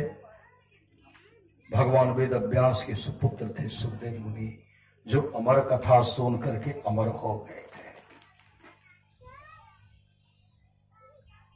मां पार्वती भगवान शिव से कहते, अमर कथा सुनाइए। अमर कथा मां पार्वती नहीं सुन पाए, ओ अमर नहीं हुए। एक अंडा था जो सुख मतलब प्राण निकलने वाला था, वो सुने, वो अमर हो गए। श्री सदगुरु भगवान शिव देखते हैं, देवी आप तो सोई हुए, लेकिन अमर कथा कौन सुना? कौन हाँ बढ़ रहा था? महाराज में तो सो गए थे। श्री सदगुरु, सबके भाग में अमर होना लिखा हुआ नहीं है। अमर होना भाग में लिखा रहता तो मां पार्वती अमर हो जाती ना। सुनी समझे जन मुदित मनो मज्जहि अति अनुराग, लह चारि फल अच्छत तुम साधु समाज प्रिया। त्रिशूल को भेजते हैं, कौन सुरा? कौन हाँ बढ़ रहा था? त्रिशूल जैसे पीछे जाते हैं, वो भागे, भाग रहे हैं, अपने जान को बचा। अरे अमर हो गए थे, भाग कहां रहे? श्री सदगुरु, लेकिन मन में तो डर है, भय। जब अमर हो गए तो मरने का भय क्यों? भागे, जैसे भागते हुए जा रहे हैं। भगवान वेद व्यास जी की धर्मपत्नी जमाई ले रहे थे, मुंह खोल करके आप ही ले रहे थे, उसी में प्रवेश कर गए। प्रवेश कर गए तो त्रिशूल क्या करते? उनको प्रहार करते, त्रिशूल वापस आए। अभी अपने मां के गर्भ से निकलिए नहीं निकल रहे। भगवान वेद व्यास कहते, पुत्र निकल जाओ। कहा नहीं, बाहर माया में हम पड़ जाएंगे, हम नहीं निकलेंगे। 12 वर्ष हो गया। श्री सदगुरु बहुत आग्रह करने पर वो जन्म लिए तो चुट्टा कमंडल लेकर के चल दिए। वेद व्यास जी कहते, पुत्र पुत्र पुत्र पुत्र, बेटा बेटा। श्रीमद् भागवत पुराण को उलट करके पढ़िए। वृक्ष से पूछते, मेरा बेटा गया, मेरा बेटा इधर चला गया। वृक्ष सब लता पता जवाब देते हैं, ऋषि मुनि, हे वेद व्यास जी महाराज, आपके पुत्र तो कोई माया उन्हें मस्त प्राप्त नहीं कर सकते, माया से परे हैं। वो तो गए, चले गए, बैकुंठ लोग चले गए। श्री सदगुरु, अब भगवान उस वहां से उनको वापस कर दे। गुरु धारण किए हो कि नहीं? कहा नहीं। कहा जाओ गुरु धारण करो, अपने पिताजी से दीक्षा लो। आए तो भगवान वेदव्यास कहते मैं अगर गुरु मंत्र बताऊंगा तो कहेंगे मेरे पिताजी राजा जनक जी के पास भेजे, वो भजन भेद लेकर के, वो तो अमर थे ही। श्री सदगुरु 88,000 ऋषि मुनि के बीच में राजा परीक्षित तो करा रहे थे, चीख रहे थे, चिल्ला रहे थे। 15 वर्ष की अवस्था में जैसे सुखदेव मुनि पहुंचते हैं, नर नंग धर्म कोई वस्त्र नहीं शरीर पर, जैसे पहुंचते तमाम ऋषि मुनि उठ करके खड़े हो गए। आज तक जितने भी वशिष्ठ, दधीची आदि आदि जो भी है, सनक सनंदन आदि आदि जो भी ऋषि मुनि है, सब ऐसे हाथ जोड़ लिए। भगवान वेदव्यास भी अपने पुत्र के सामने हाथ ऐसे जोड़ लेते हैं और जोड़ करके कहते हैं, हे राजन, आपका उद्धार यही करेंगे। कौन करेंगे? सुखदेव मुनि करेंगे, हम तो उद्धार करने वाले नहीं है।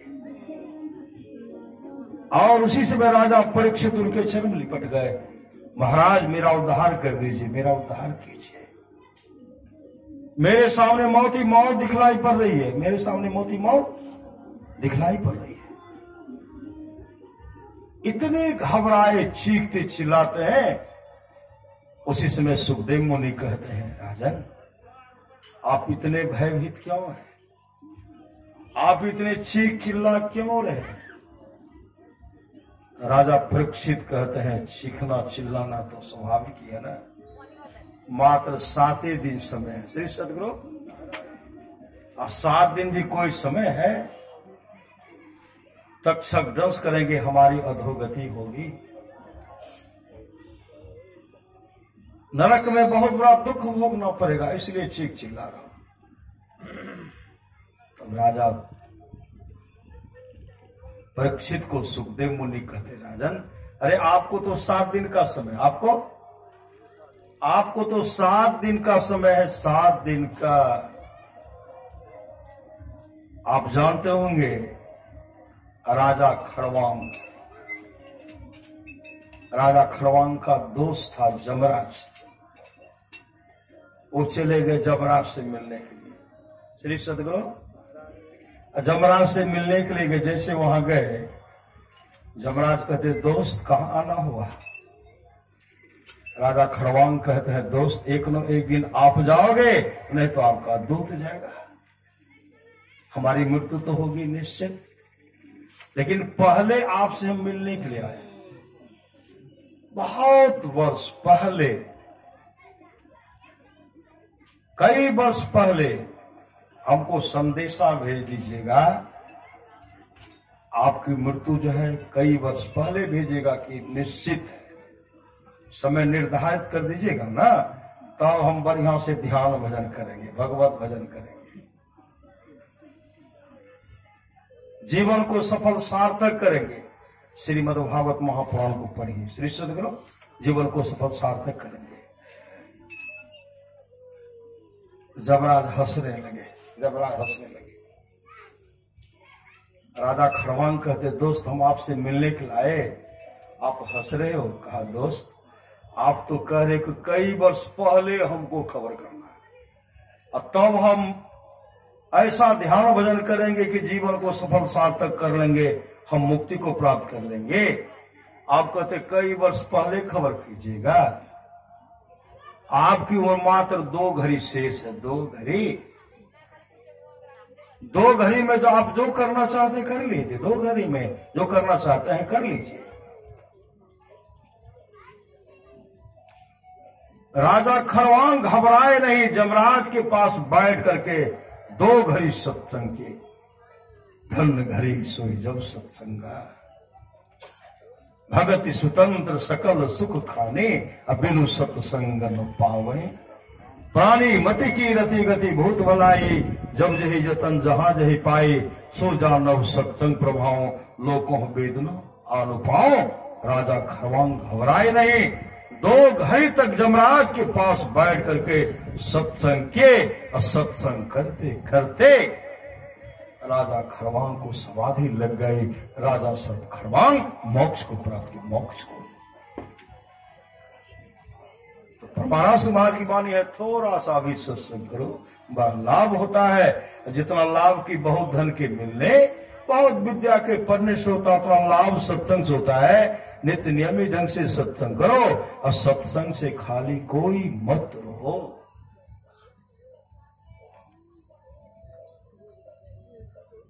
वही राजा परीक्षित से सुखदेव मुनि कहते हैं, राजन आपको तो 7 दिन का समय है, आप घबराते क्यों हैं? तब राजा परीक्षित कहते, महाराज जितना जल्दी हो हमको सत्संग सुना दीजिए, भागवत कथा सुना दीजिए। जैसे भागवत कथा का व्यवस्था किया गया, भागवत कथा प्रारंभ होने वाला है, ऋषि मुनि के बीच में देवलोक में खलबली मच गई, भगवान इंद्र भयभीत हो गए। एक सत्संग सुन करके मेरे गद्दी को पकड़ लेगा, अब इनको सत्संग सुनने के लिए देना ही नहीं है। तो क्या करना है? वहां से अमृत का घड़ा ले, अमृत कलश भर करके लाए। उनके पीछे पीछे देवता सब हैं। जैसे भागवत कथा प्रारंभ होने वाला है, उसी समय भगवान इंद्र आ गए। कहते, सुखदेव मुनि से कहते हैं, ऋषिवर राजा परीक्षित की मृत्यु तो निश्चित है, वो नरकगामी होंगे। तो एक काम कीजिए, वो नरकगामी नहीं होंगे, ये अमृत है, पिला करके उनको अमर कर दीजिए। उसके बदले में हम लोगों को भागवत कथा सत्संग सुना दीजिए। इनको अमृत पिला करके अमर कर दीजिए, उसके बदले में हम लोगों को, हम तमाम देवताओं को सत्संग सुना दीजिए। जैसे भगवान इंद्र सुखदेव मुनि से कहते हैं, सुखदेव मुनि अपने मुंह को फेर लिए। मुंह को फेरते हुए कहते हैं, सत्संग से बढ़ करके 100 लोक की गद्दी, सत्संग से बढ़ करके अमर होना, अमृत, सत्संग के सामने अमृत कुछ मायने नहीं रखते हैं। अमृत का कोई महत्व नहीं है। सत्संग से बढ़ करके कुछ है, कहा नहीं जा सकता। देवता भी इतने लालची होते हैं, सुखदेव मुनि कहते हैं, देवता भी इतने लालची होते हैं, प्रलोभन दे करके असत्संग छुड़वाना चाहते हैं। उसी समय राजा परीक्षित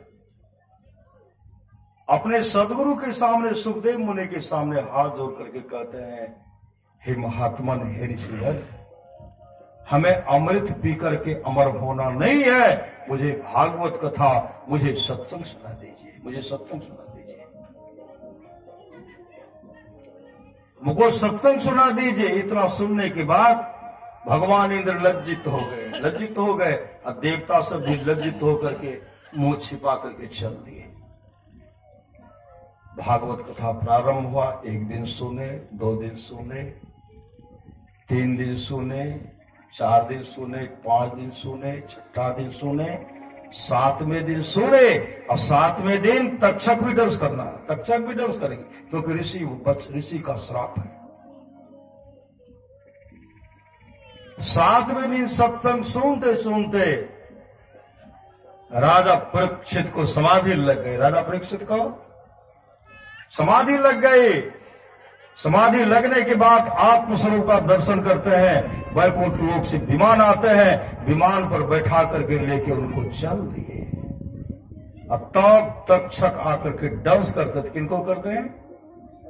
ठट्ठर को डांस करते, ठट्ठर को। आत्मा तो निकल गए थे। जैसे तक्षक डांस करते हैं, धुआं के रूप में जो सुंदर शरीर था, राख के रूप में धुआं की तरह उड़ गया। और राजा परीक्षित वैकुंठ धाम को चले गए। इस सत्संग का फल है। करिए नित सत्संग को बाधा सकल मिटा, यह अवसर फिर ना मिले दुर्लभ नर तन पाए। राजा जनक की पीढ़ी में राजा अज हुए थे। श्री सदगुरु वो अजगर के शरीर में चले गए, अजगर के शरीर में चले गए थे। जब राजा जनक सत्संग करवाए, जो अजगर के शरीर में राजा अज था वो सत्संग में आए और सत्संग सुने, अजगर का शरीर छूट गया और गंधर्व रूप धारण करके गंधर्व लोक को चले जाते हैं। ये सत्संग का फल है। आप लोग जानते होंगे राजा जनक के राज दरबार में जब सत्संग होता था, जनमेजय महाराज सत्संग सुनाते थे, अष्टावक्र भी महाराज भी सत्संग सुनाते। श्री सदगुरु जब सत्संग करते थे तो राजा जनक बहुत श्रद्धा से सुनते, बहुत श्रद्धा से सुनते थे। जब तक राजा जनक सत्संग में नहीं आते थे तब तक सत्संग प्रारंभ नहीं होता था, शुरू नहीं होता था। ऋषि मुनि के मन में होता था, शिष्य सबके मन, बहुत के मन में होता था, हम लोग पहले से रहते हैं तो सत्संग नहीं सुनाते हैं, और जब तक राजा जनक नहीं आते तब तक सत्संग नहीं प्रारंभ करते हैं। उनके मन के बात को गुरुदेव जान गए। श्री सदगुरु योग बल से जंगल में आग लगा दी, जंगल में आग लगा दीजिए। सिपाही उधर से आते, महाराज जंगल में आग लग गई है। आग लगता, जंगल था बगले में, उसका लपेटा राजमहल की ओर हो आ सकता है। सब जो बैठे थे भाग गए। कहां भाग गए? अपने झोला लंगोटी को बचाने के लिए, वस्त्र को बचाने के लिए।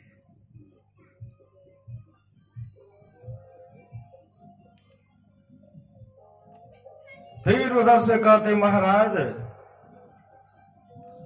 वो तो भागे गए, राजमहल में अग्नि प्रवेश कर रही है। फिर भी सत्संग प्रारंभ है। तब तक मैं लंगोटी लेकर के सब आ गए, कपड़ा लेकर के वहां बगल में थर थर कर रहे। श्री सदगुरु फिर एक आते हैं, महाराज आप जिसमें निवास करते हैं उसमें अग्नि प्रवेश कर गया है।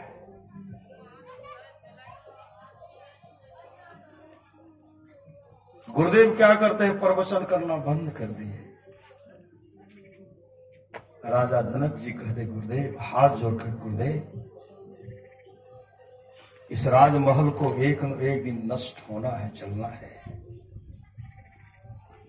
एक न एक दिन नष्ट हो गया, शरीर भी जल करके राख हो जाएंगे, लेकिन पुनः यह सत्संग मिलेगा कि नहीं मिलेगा कहना मुश्किल है। राजमहल को चलना है तो जलने दीजिए, लेकिन आप सत्संग प्रारंभ कीजिए। श्री सदगुरु तब तक सब शिष्य लंगोटी लेकर के आ गए थे। उसी समय गुरुदेव कहते, बताओ सत्संग का अधिकारी कौन है? राजा जनक है कि तुम लोग हो? बताओ। श्री सदगुरु सब शिष्य लज्जित हो गए। इतना बड़ा सत्संग का बात है। आज तक जिन जिन का कल्याण हुआ सत्संग से ही कल्याण हुआ। धन घरी सोई जब सत्संगा, धन जन्म दुज भगति भंगा।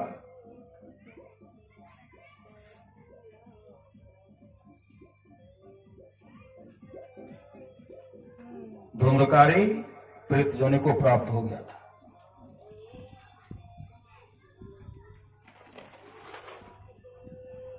जब गांव कर सत्संग सुनाए 7 दिन तक ये प्रेत बन गए थे। धुंधकारी क्या बन गए थे?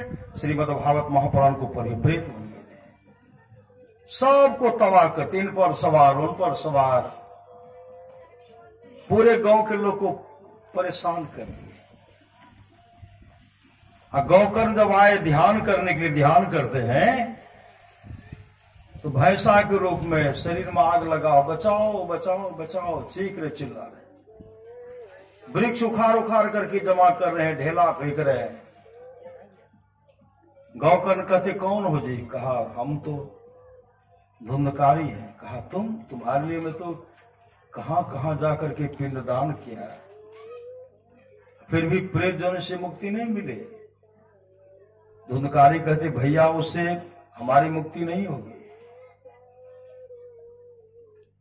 पिंडदान करने से हमारी मुक्ति नहीं होगी। तो कहो तब क्या करें? कहा भैया भागवत कथा मुझे सत्संग सुना दीजिए, सत्संग सुना दीजिए। कहा सुबह होगा तब तक तुम अपना हाथ गोर को समझ लो, काहे परेशान करते हो। सुबह हुआ, जैसे गौकर्ण गए, पूरे गांव के लोग को बैठाए, कहते रात में धुंधकारी आया था, प्रेत बन गया है। तो सब कहते धुंधकारी तो इसको भी लगता है, उसको भी लगता है, इस पर सवार होता है।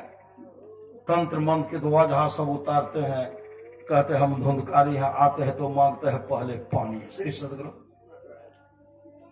यहां भी अगर प्रेत होगा गंगा में जाकर के पानी नहीं पिएंगे, कहां करके पिएंगे? किसी पर सवार हो जाएंगे। कहते आज खीर पूरी बनेगा। श्री सदगुरु खीर पूरी नहीं मांगेंगे, खीरे खा लिया, दही पूरी 10टा खा लिया। यहाँ जग भी है। श्री सदगुरु रोट कहते हैं, रोट टूटता है, रोट नहीं वह भी है। नहीं मांगेंगे कंठा वो ध्यान दे, बहुत दिन से नहीं करिए। मांगेंगे क्या? पानी मांगेंगे, पानी। एक लोटा दूध ही पी लिया, नहीं दूध नहीं, पानी चाहिए, पानी। गंगा में नहीं मिल रहा, नहीं पिए की व्यवस्था नहीं से केना पिए। पेट यहां से कटिहार मतलब बहुत बड़ा, और मुंह जो है सुई से भी नुकीला छिद्र, सुई जो है नुकीला छिद्र, थोड़ा सा छिद्र रहेंगे। एक गरुड़ पुराण को पढ़िए, एक बूंद पानी पीने में उसको 1 वर्ष लगता है। गरुड़ पुराण का रचयिता कौन है? भगवान वेद व्यास है। श्री सदगुरु पढ़िए उनको। 1 बूंद पानी पीने में उनको 1 वर्ष लगता है। तो कौन इतना इंतजार करेंगे? पट सवार हुए, 1 लोटा 2 लोटा पे चल दिए। श्री सदगुरु प्रेत को शांति नहीं, चैन नहीं। क्यों? सूची मुख वाला जो प्रेत होता है वह कौन कौन बनता है? श्री सदगुरु वह प्रेत कौन बनता है? जो घर में माता पिता का सेवा नहीं करते। श्री सदगुरु सास ससुर दरवाजे पर बैठे हुए हैं, दादा परदादा दादी परदादी बैठे हुए। श्री सदगुरु अब बहुत आदमी, आदत है बहुत आदमी का, बहुत कोई श्री सदगुरु आएंगे चुरा करके ही खा लेंगे। देखेंगे ससुर उधर है, सास उधर है, अब बढ़िया दे रहे हैं। श्री सदगुरु इधर नहीं होता उधर, लेकिन उधर होता है। श्री सदगुरु बैठ करके दे देते, सुंदर सुंदर खा लेते, अब मुंहों को पोछ लेते। श्री सदगुरु दादा कहते छो, दादा तो छो, अता दे रहे, दादी कैसे दादियों गलो टहले। श्री सदगुरु तब दे रहे हैं, किवाड़ को बंद करना नहीं तो ऐब जो किवाड़ बंद करके जो चुरा करके खाते हैं, दूसरे का हिस्सा जो चुरा करके खाते हैं, वही सूची मुख जो होता प्रेत वही बनता है। इसलिए चुरा करके भी नहीं खाना चाहिए। श्री सदगुरु बैठ खुट खाए तो कहते जाए राजा घर जाए। श्री सदगुरु तो वही क्या कि गौकर्ण महाराज कहते हैं भागवत कथा कराना है, सत्संग कराना है। सब गांव के लोग तैयार हो गए। भागवत कथा प्रारंभ जैसे हुआ, श्रीमद् भागवत महापुराण में दिया गया है कि एक बांस का 7 पोर का एक बांस का खंभा रखा हुआ था, जो सारा था उसमें छिद्र था। और बहुत आदमी कहते गार नहीं दिया था, पहले से रखा हुआ था। जैसे प्रेत आए, प्रेत होता बड़ा चालाक, प्रेत होता है बड़ा चालाक, उसी क्षेत्र में प्रवेश कर गए। एक दिन 16, एक पैर फटा, दूसरा दिन 2, तीसरा दिन 3, एवं प्रकार से 7वें दिन 7वां पैर फट गया और उसी से दिव्य पुरुष प्रकट, दिव्य रूप में भगवान विष्णु के रूप स्वरूप जैसा प्रकट होते हैं। हाथ में शंख चक्र गदा पद्म है और उसी से भगवान विष्णु के पार्षद आए, उनको विमान पर बैठा करके लेके चल दिए। गोकर्ण कहते हैं भागवत कथा तो हम तमाम मेरे ग्रामीण भी सुन रहे थे, उनके लिए विमान नहीं आया, सिर्फ धुंधकारी के लिए। तो भगवान विष्णु के पार्षद कहते हैं जिस श्रद्धा से धुंधकारी ने सत्संग का श्रवण किया, उस श्रद्धा प्रेम से आप लोग नहीं किए तो आप लोगों के लिए नहीं आया। आप लोग जब सब श्रद्धा प्रेम से सुनेंगे तो आप लोगों के लिए भी आएगा। धुंधकारी तो वैकुंठ धाम को चले गए, लेकिन सब में खलबली मच गई। सत्संग का लाभ उसी को हम लोगों को नहीं मिला। कुछ दिन के बाद फिर भागवत कथा गोकर्ण जी के द्वारा प्रारंभ हुआ। जैसे प्रारंभ हुआ तो पूरे गांव के लोग भागवत कथा सुनने के लिए आए। और एक दिन ऐसा समय आया, एक बहुत बड़ा विमान आया, पूरे गांव के जितने भी प्राणी थे, जितने भी, सिर्फ मनुष्य नहीं, मनुष्य नहीं, गाय, बैल, बकरी, कुत्ता, एक भी जानवर, एक भी चूहा, एक भी बिल्ली, एक भी सर्प, एक भी चींटी तक नहीं बचे। सब विमान पर बैठ करके वैकुंठ लोक चले गए। श्रीमद् भागवत महापुराण को पढ़िए, ये सत्संग का नाम दिया गया। तो हम लोग जो सत्संग कर रहे हैं,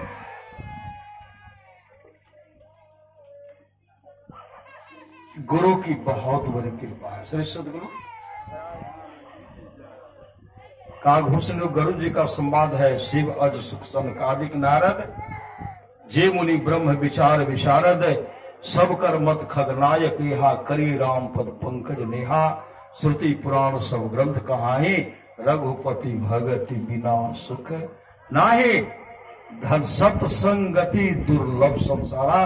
काकभूषण गुरु जी का संवाद है। सत्संगति दुर्लभ संसारा, निमिष दंड भरी एक बारा। हम लोगों को चिंता नहीं करना है। श्री सदगुरु हमको ना ही सोच कम खुराकी, तो कम खुराकी के साथ में एक शेर जी 10 मिनट तक सत्संग सुने थे। इंद्रलोक की गद्दी को प्राप्त किए, वहां 24 घंटे तक सत्संग सुने। 100 वर्षों तक, अपने लोगों का 100 वर्ष नहीं, देवताओं का वर्ष अलग होता है। 100 वर्ष तक इंद्रलोक की गद्दी को प्राप्त किया। तो हम लोग को थोड़े कोई चाहना है कि हम लोग ब्रह्मलोक जाएंगे कि स्वर्गलोक, इंद्रलोक की कोई चाहना नहीं। जाको कछुन चाहिए सोई सहंसार। इसलिए सत्संग की बहुत बड़ी आवश्यकता है। भगवान बुद्ध के समय की बात है। श्री सदगुरु राजा बिंबिसार सत्संग में आते थे, तो भगवान बुद्ध कहते थे, राजन आप अकेले सत्संग आते हैं, अपने पुत्र को भी सत्संग में लाइए। अपने पुत्र को सत्संग में क्यों नहीं लाते?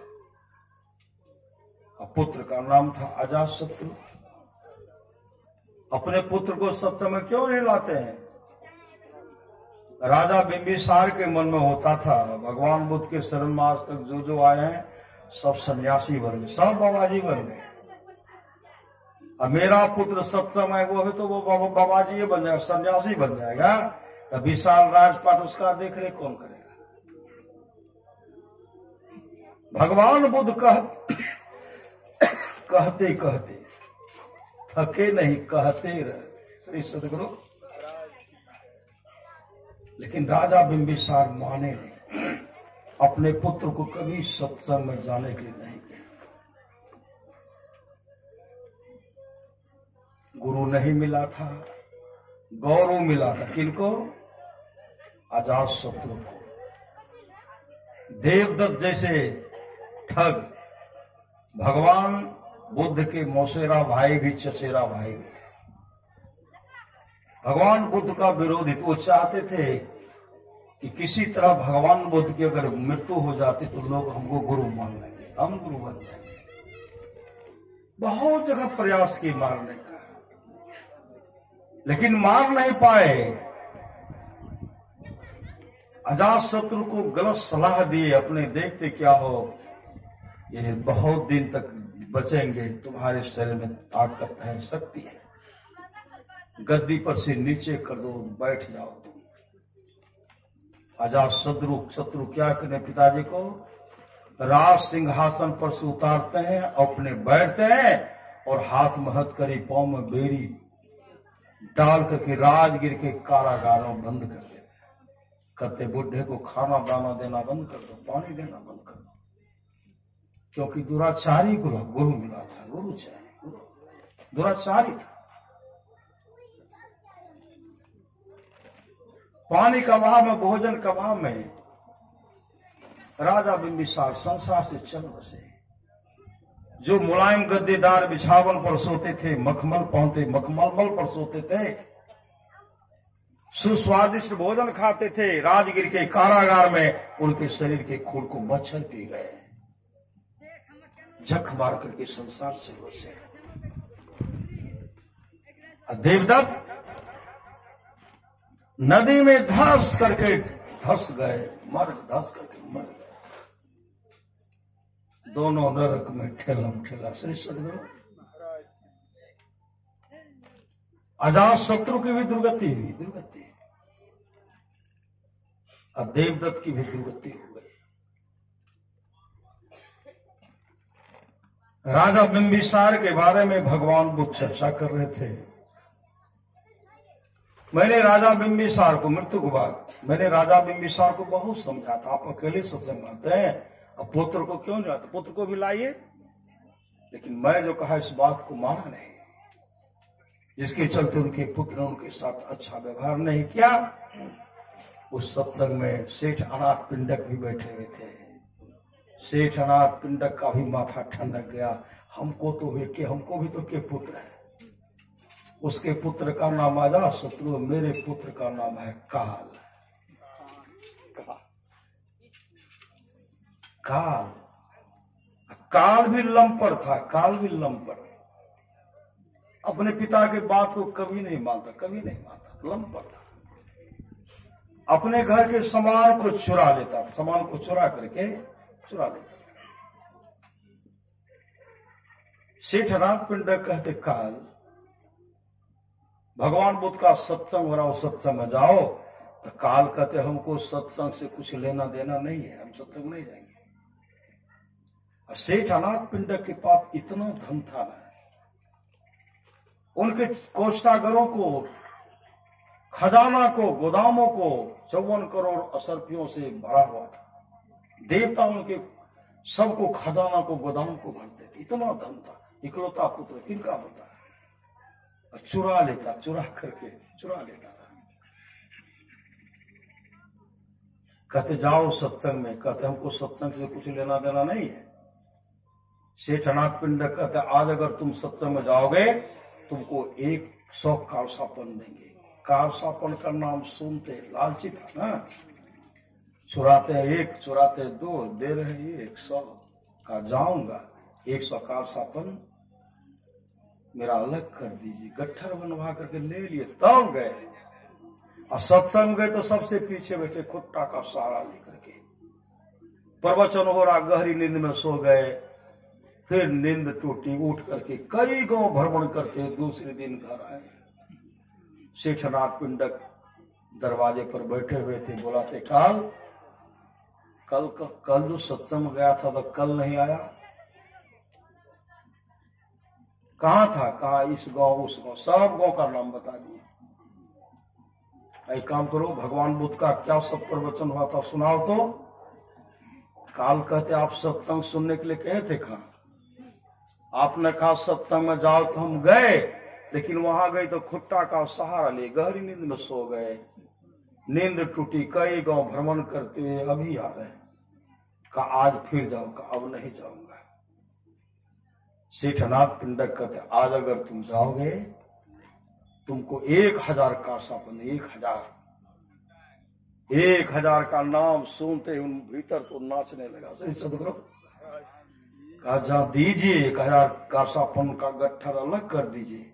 आज मैं सत्संग में जाऊंगा, गट्ठर तो अलग करवाए।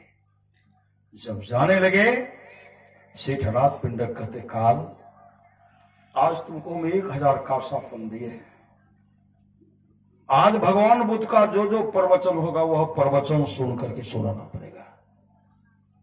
तो काल उस समय हाँ भर देते, हाँ पिताजी आज मैं सत्संग में सबसे पहले जाऊंगा, सबसे आगे बैठूंगा, भगवान बुद्ध का जो जो प्रवचन होगा वह प्रवचन सुन करके आपको सुनाऊंगा।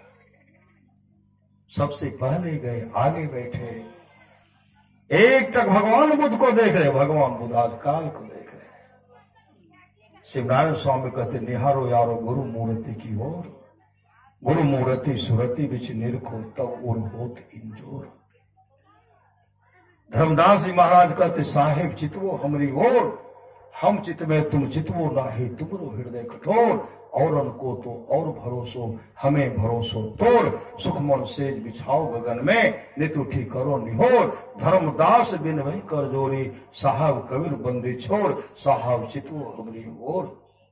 आज काल एक टक अपने सदगुरु को देख रहे, भगवान बुद्ध को देख रहे हैं, प्रवचन सुन रहे। सुनते सुनते काल को समाधि लग गई, काल को समाधि लग गई। भगवान बुद्ध का प्रवचन समाप्त हुआ, पंडाल खाली हो गया। भगवान बुद्ध अपने निवास में चले गए, भगवान बुद्ध अपने निवास में गए और काल अभी तक सत्संग पंडाली में बैठे हुए, समाधि लग गई। उनके पिताजी सेठ अनाथ पिंडक घर पर इंतजार कर रहे हैं कि इकलौता पुत्र है, अभी तक काल सत्संग से नहीं आया है, मेरे पुत्र काल को क्या हो गया जो अभी तक नहीं आया। इस तरह जो मन में सोच रहे थे, भगवान बुद्ध ध्यान बैठे हुए थे, भगवान बुद्ध उनके मन की बात को जान गए। जब आंख बंद करते देखते काल को तो समाधि लग, काल को समाधि लग गए, काल को समाधि लग गई है। भगवान बुद्ध सत्संग पंडाल में जाते हैं, वहां गए तो देखते काल का मुखाकृति मुखमंडल चमक रहा है। पीठ को थपथपाते हुए कहते पुत्र काल उठो, तुम्हारा पिताजी तुम्हारा इंतजार कर रहे हैं। उसी समय काल आंख खोलते भगवान बुद्ध के चरण लिपट जाते हैं। भगवान बुद्ध उनको हृदय से लगाए। भगवान बुद्ध कहते चलो तुम्हारा पिताजी तुम्हारा इंतजार कर रहे हैं। आगे आगे भगवान बुद्ध, पीछे पीछे काल। सेठ नाथ पिंडक के घर पर गए, भोजन का व्यवस्था किया गया। एक ही जगह बैठ करके दोनों भोजन कर रहे थे। भगवान बुद्ध भी खा रहे हैं, काल भी खा रहे हैं। सेठ नाथ पिंडक अपने पुत्र को देख रहे हैं और आज काल न इधर देखता न उधर देखता, न इधर देखता न उधर देखता है। सेठ नाथ पिंडक कहते भंते पहले दिन जब तक काल कारसापन लिया नहीं तब तक सत्संग में गया नहीं। आज 1000 कारसापन का गट्ठा रखा हुआ है, लेना तो दूर रहा, देखता तक भी नहीं है। आज मेरे पुत्र काल को क्या हो गया, किनकी आंखें लग गए, किनकी नजर लग गई मेरे पुत्र काल को। उसी समय भगवान बुद्ध कहते हैं शेठ जी आज आपके पुत्र काल को किसी की आंखें, किसी की नजर नहीं लगी है। आज आपके पुत्र काल को सम्राट के पद से भी आगे का सुख, सम्राट के पद से भी आगे का सुख। सम्राट के सामने में बहुत राजा खड़े रहते हैं, बहुत राजा खड़े रहते हैं। सम्राट के चरणों पर अपने मुकुट को चढ़ाते, राजा चढ़ाते। कहते सम्राट के पद से भी आगे का सुख, इंद्रलोक के पद से भी आगे का सुख और ब्रह्मलोक के सुख से भी आगे का सुख आपके पुत्र काल को प्राप्त हो गया। काल जब आंख खोलते हैं, काल का मुखाकृति मुखमंडल चमक रहा था, मुखमंडल चमक रहा था। मतलब काल आज अपने आत्म स्वरूप का दर्शन कर ले। आत्म स्वरूप का दर्शन करना, संसार का तमाम पद जो है उनके सामने तुच्छ है, तुच्छ है, तुच्छ है। काल मोक्ष को प्राप्त किए। परमारास महाराज कहते हैं, नित्य प्रति सत्संग कर ले प्यारा, तेरा कार सरे सारा, सार कार्य को निर्णय करके धर चेतन धारा, धर चेतन धारा पिंड के पारा, दसम द्वारे का ज्योति जग जावे, अति सुख पावे शब्द सहारे का, लख बिंदु नाथ त्रय बंदे के, सुनो सुनो में ही ब्रह्मनाथ का धरो सहारा, आपन तन में ही निज तन में खोज सज्जन, बाहर न खोजना, अपने ही घट में हरि है, अपने में खोजना, कहीं जाने की आवश्यकता नहीं है। गिरजा संत समागम समन लाभ पछवान, बिनु हरि कृपा न होय सो गावे वेद पुराण। आप लोग जानते होंगे आम्रपाली को, भगवान बुद्ध की समय की बात है। आम्रपाली बहुत सुंदर थे। आम्रपाली जब भगवान बुद्ध के शरण में आए, जब भजन भेद लिए, दीक्षा बताए, आम्रपाली को अपनी सुंदरता पर बहुत घमंड था, घमंड। भगवान बुद्ध ने कहा, आम्रपाली जिस शरीर पर तुम घमंड कर रही हो, शरीर सड़ने वाला है, यह शरीर गलने वाला है, शरीर विनष्ट होने वाला है, शरीर से जीवात्मा निकलेगी, शरीर से दुर्गंध होगी, दुर्गंध। किस पर घमंड कर रही हो? जब भजन भेद लिए, भजन भेद लेकर के मुस्तैदी के साथ ध्यान भजन करने लगे। जिस तरह हम लोग सत्संग कर, इसी तरह सत्संग करके वो निकल रहे थे। एकाएक उनके मन में आया, मन में वो सोच रही है, मैंने इतना बड़ा त्याग किया, जो उनके पास वैभव था, धन था, सब गरीबों में बांट दिए। इतने बड़े त्याग का सम्मान होना चाहिए, कोई मेरा सम्मान, मन ही मन सोच रहे। गांव में किसी के यहां ठहर जाऊं, गांव प्रकाश फैल रहा था, किसी का ठहर जाऊंगा। उसी से उनके मन की बात को भगवान बुद्ध जान गए। भगवान बुद्ध प्रकाश फैलाते, वहां प्रकट होते, कहते, आम्रपाली क्या सोच रही है? अपने त्याग का सम्मान। अरे संसार के लोग को जब तुम दे रही थी, संसार के लोग ले रहे थे, तुम्हारा सम्मान कर रहे थे, तुमने देना बंद कर दिया, इसलिए तुम्हारा सम्मान नहीं करते हैं और संसार के लोगों से चाहना कर रही है। अरे आम्रपाली आगे बढ़ो, आगे बढ़ो, गांव की ओर मत जाओ, आगे बढ़ो। घनघोर जंगल की ओर चल पड़े। जैसे गए, नदी की धारा बह रही थी। जंगल में जब प्रवेश करते हैं, पूर्णिमा का आज भी है, पूर्णिमा है श्री सदगुरु। आज चंद्रमा 16 करलाओं से उदित होंगे। भगवान वेद व्यासी का जन्म उस दिन भी पूर्णिमा का दिन था, पूर्णिमा का दिन। जैसे वहां जाकर के भगवान बुद्ध कहते, आम्रपाली बैठो और ध्यान करो, प्रेरणा देते हैं। वो बैठ गई। वृक्ष पर पक्षी सब चहचहा रही, मंद मंद हवा बह रही है। नदी की धारा जो है कल कल कल करके बह रही है। जैसे वो ध्यान बैठती है, मानस जप, मानस ध्यान, दृष्टि योग की क्रिया करती है।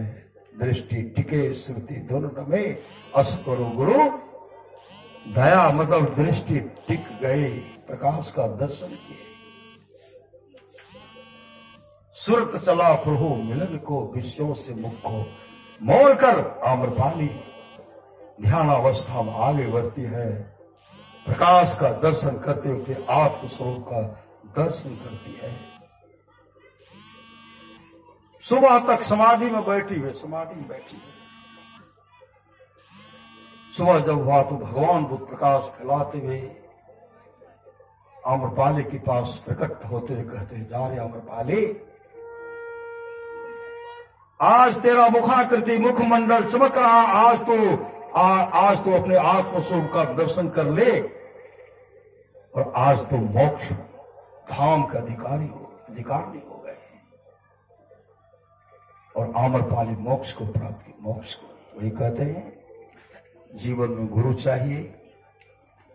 अमर मुनि का उपदेश है, 100 काम को छोड़कर स्नान करना चाहिए, 1000 काम को छोड़ करके भोजन करना चाहिए, लाख काम को छोड़ करके सत्संग करना चाहिए, करोड़ों काम को छोड़ करके अपने जीवन के बागडोर को संत सदगुरु के हवाले करना चाहिए। भगवान श्री कृष्ण की वाणी है, निष्पाप उद्धव जी, कोई कितना भी अश्वमेध जग कर ले, कृष्ण चंद्र आदि व्रत कर ले, उसके द्वारा में सुलभता से प्राप्त नहीं होता।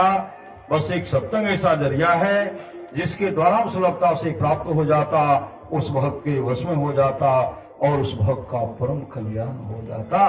परमाराष्ट्र वहां की वाणी है, जिसके आसपास में सत्संग हो वहां के लोग घर में बैठे रहे, सत्संग में नहीं आवे नहीं जाए, समझिए ऐसे लोगों का भाग संस्कार बहुत गिरा हुआ है।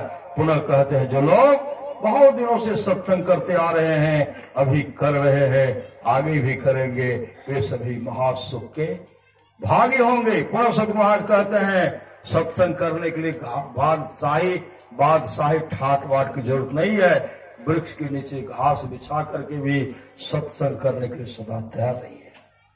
पुनः सदगुरु महाराज कहते थोड़ा सा भी सत्संग करो, बड़ा लाभ होता है। जितना लाभ की बहुत धन के मिलने, बहुत विद्या के पढ़ने से न होता, उतना लाभ सत्संग से होता है। नित्य नियमित ढंग से सत्संग करो, सत्संग से खाली कोई मत रहो।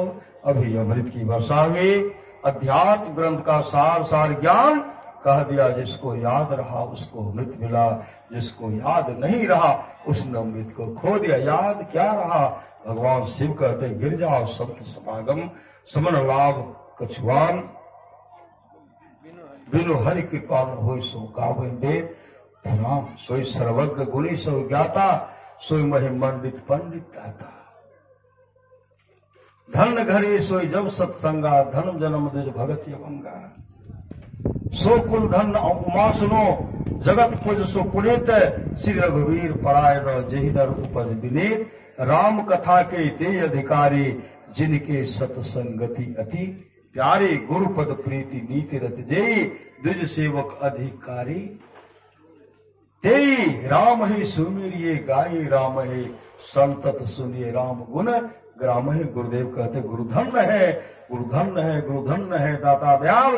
दया करे ओ गुण हरे, दे टाल भव जंजाल। सब मिल कहो जपते रहो जी, बने रहो खुशहाल। हरदम रटो कबहू न हटो, तो ही छेड़ेगा ना काल। बोलिए प्रेम से श्री सदगुरु महाराज की जय।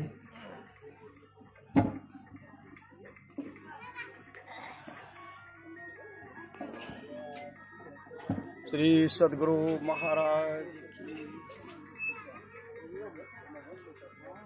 श्री सदगुरु महाराज की जय। श्री सदगुरु महाराज की जय।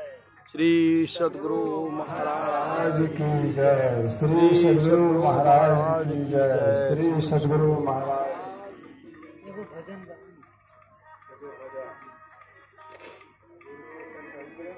सबसे बढ़िया, हाँ करो।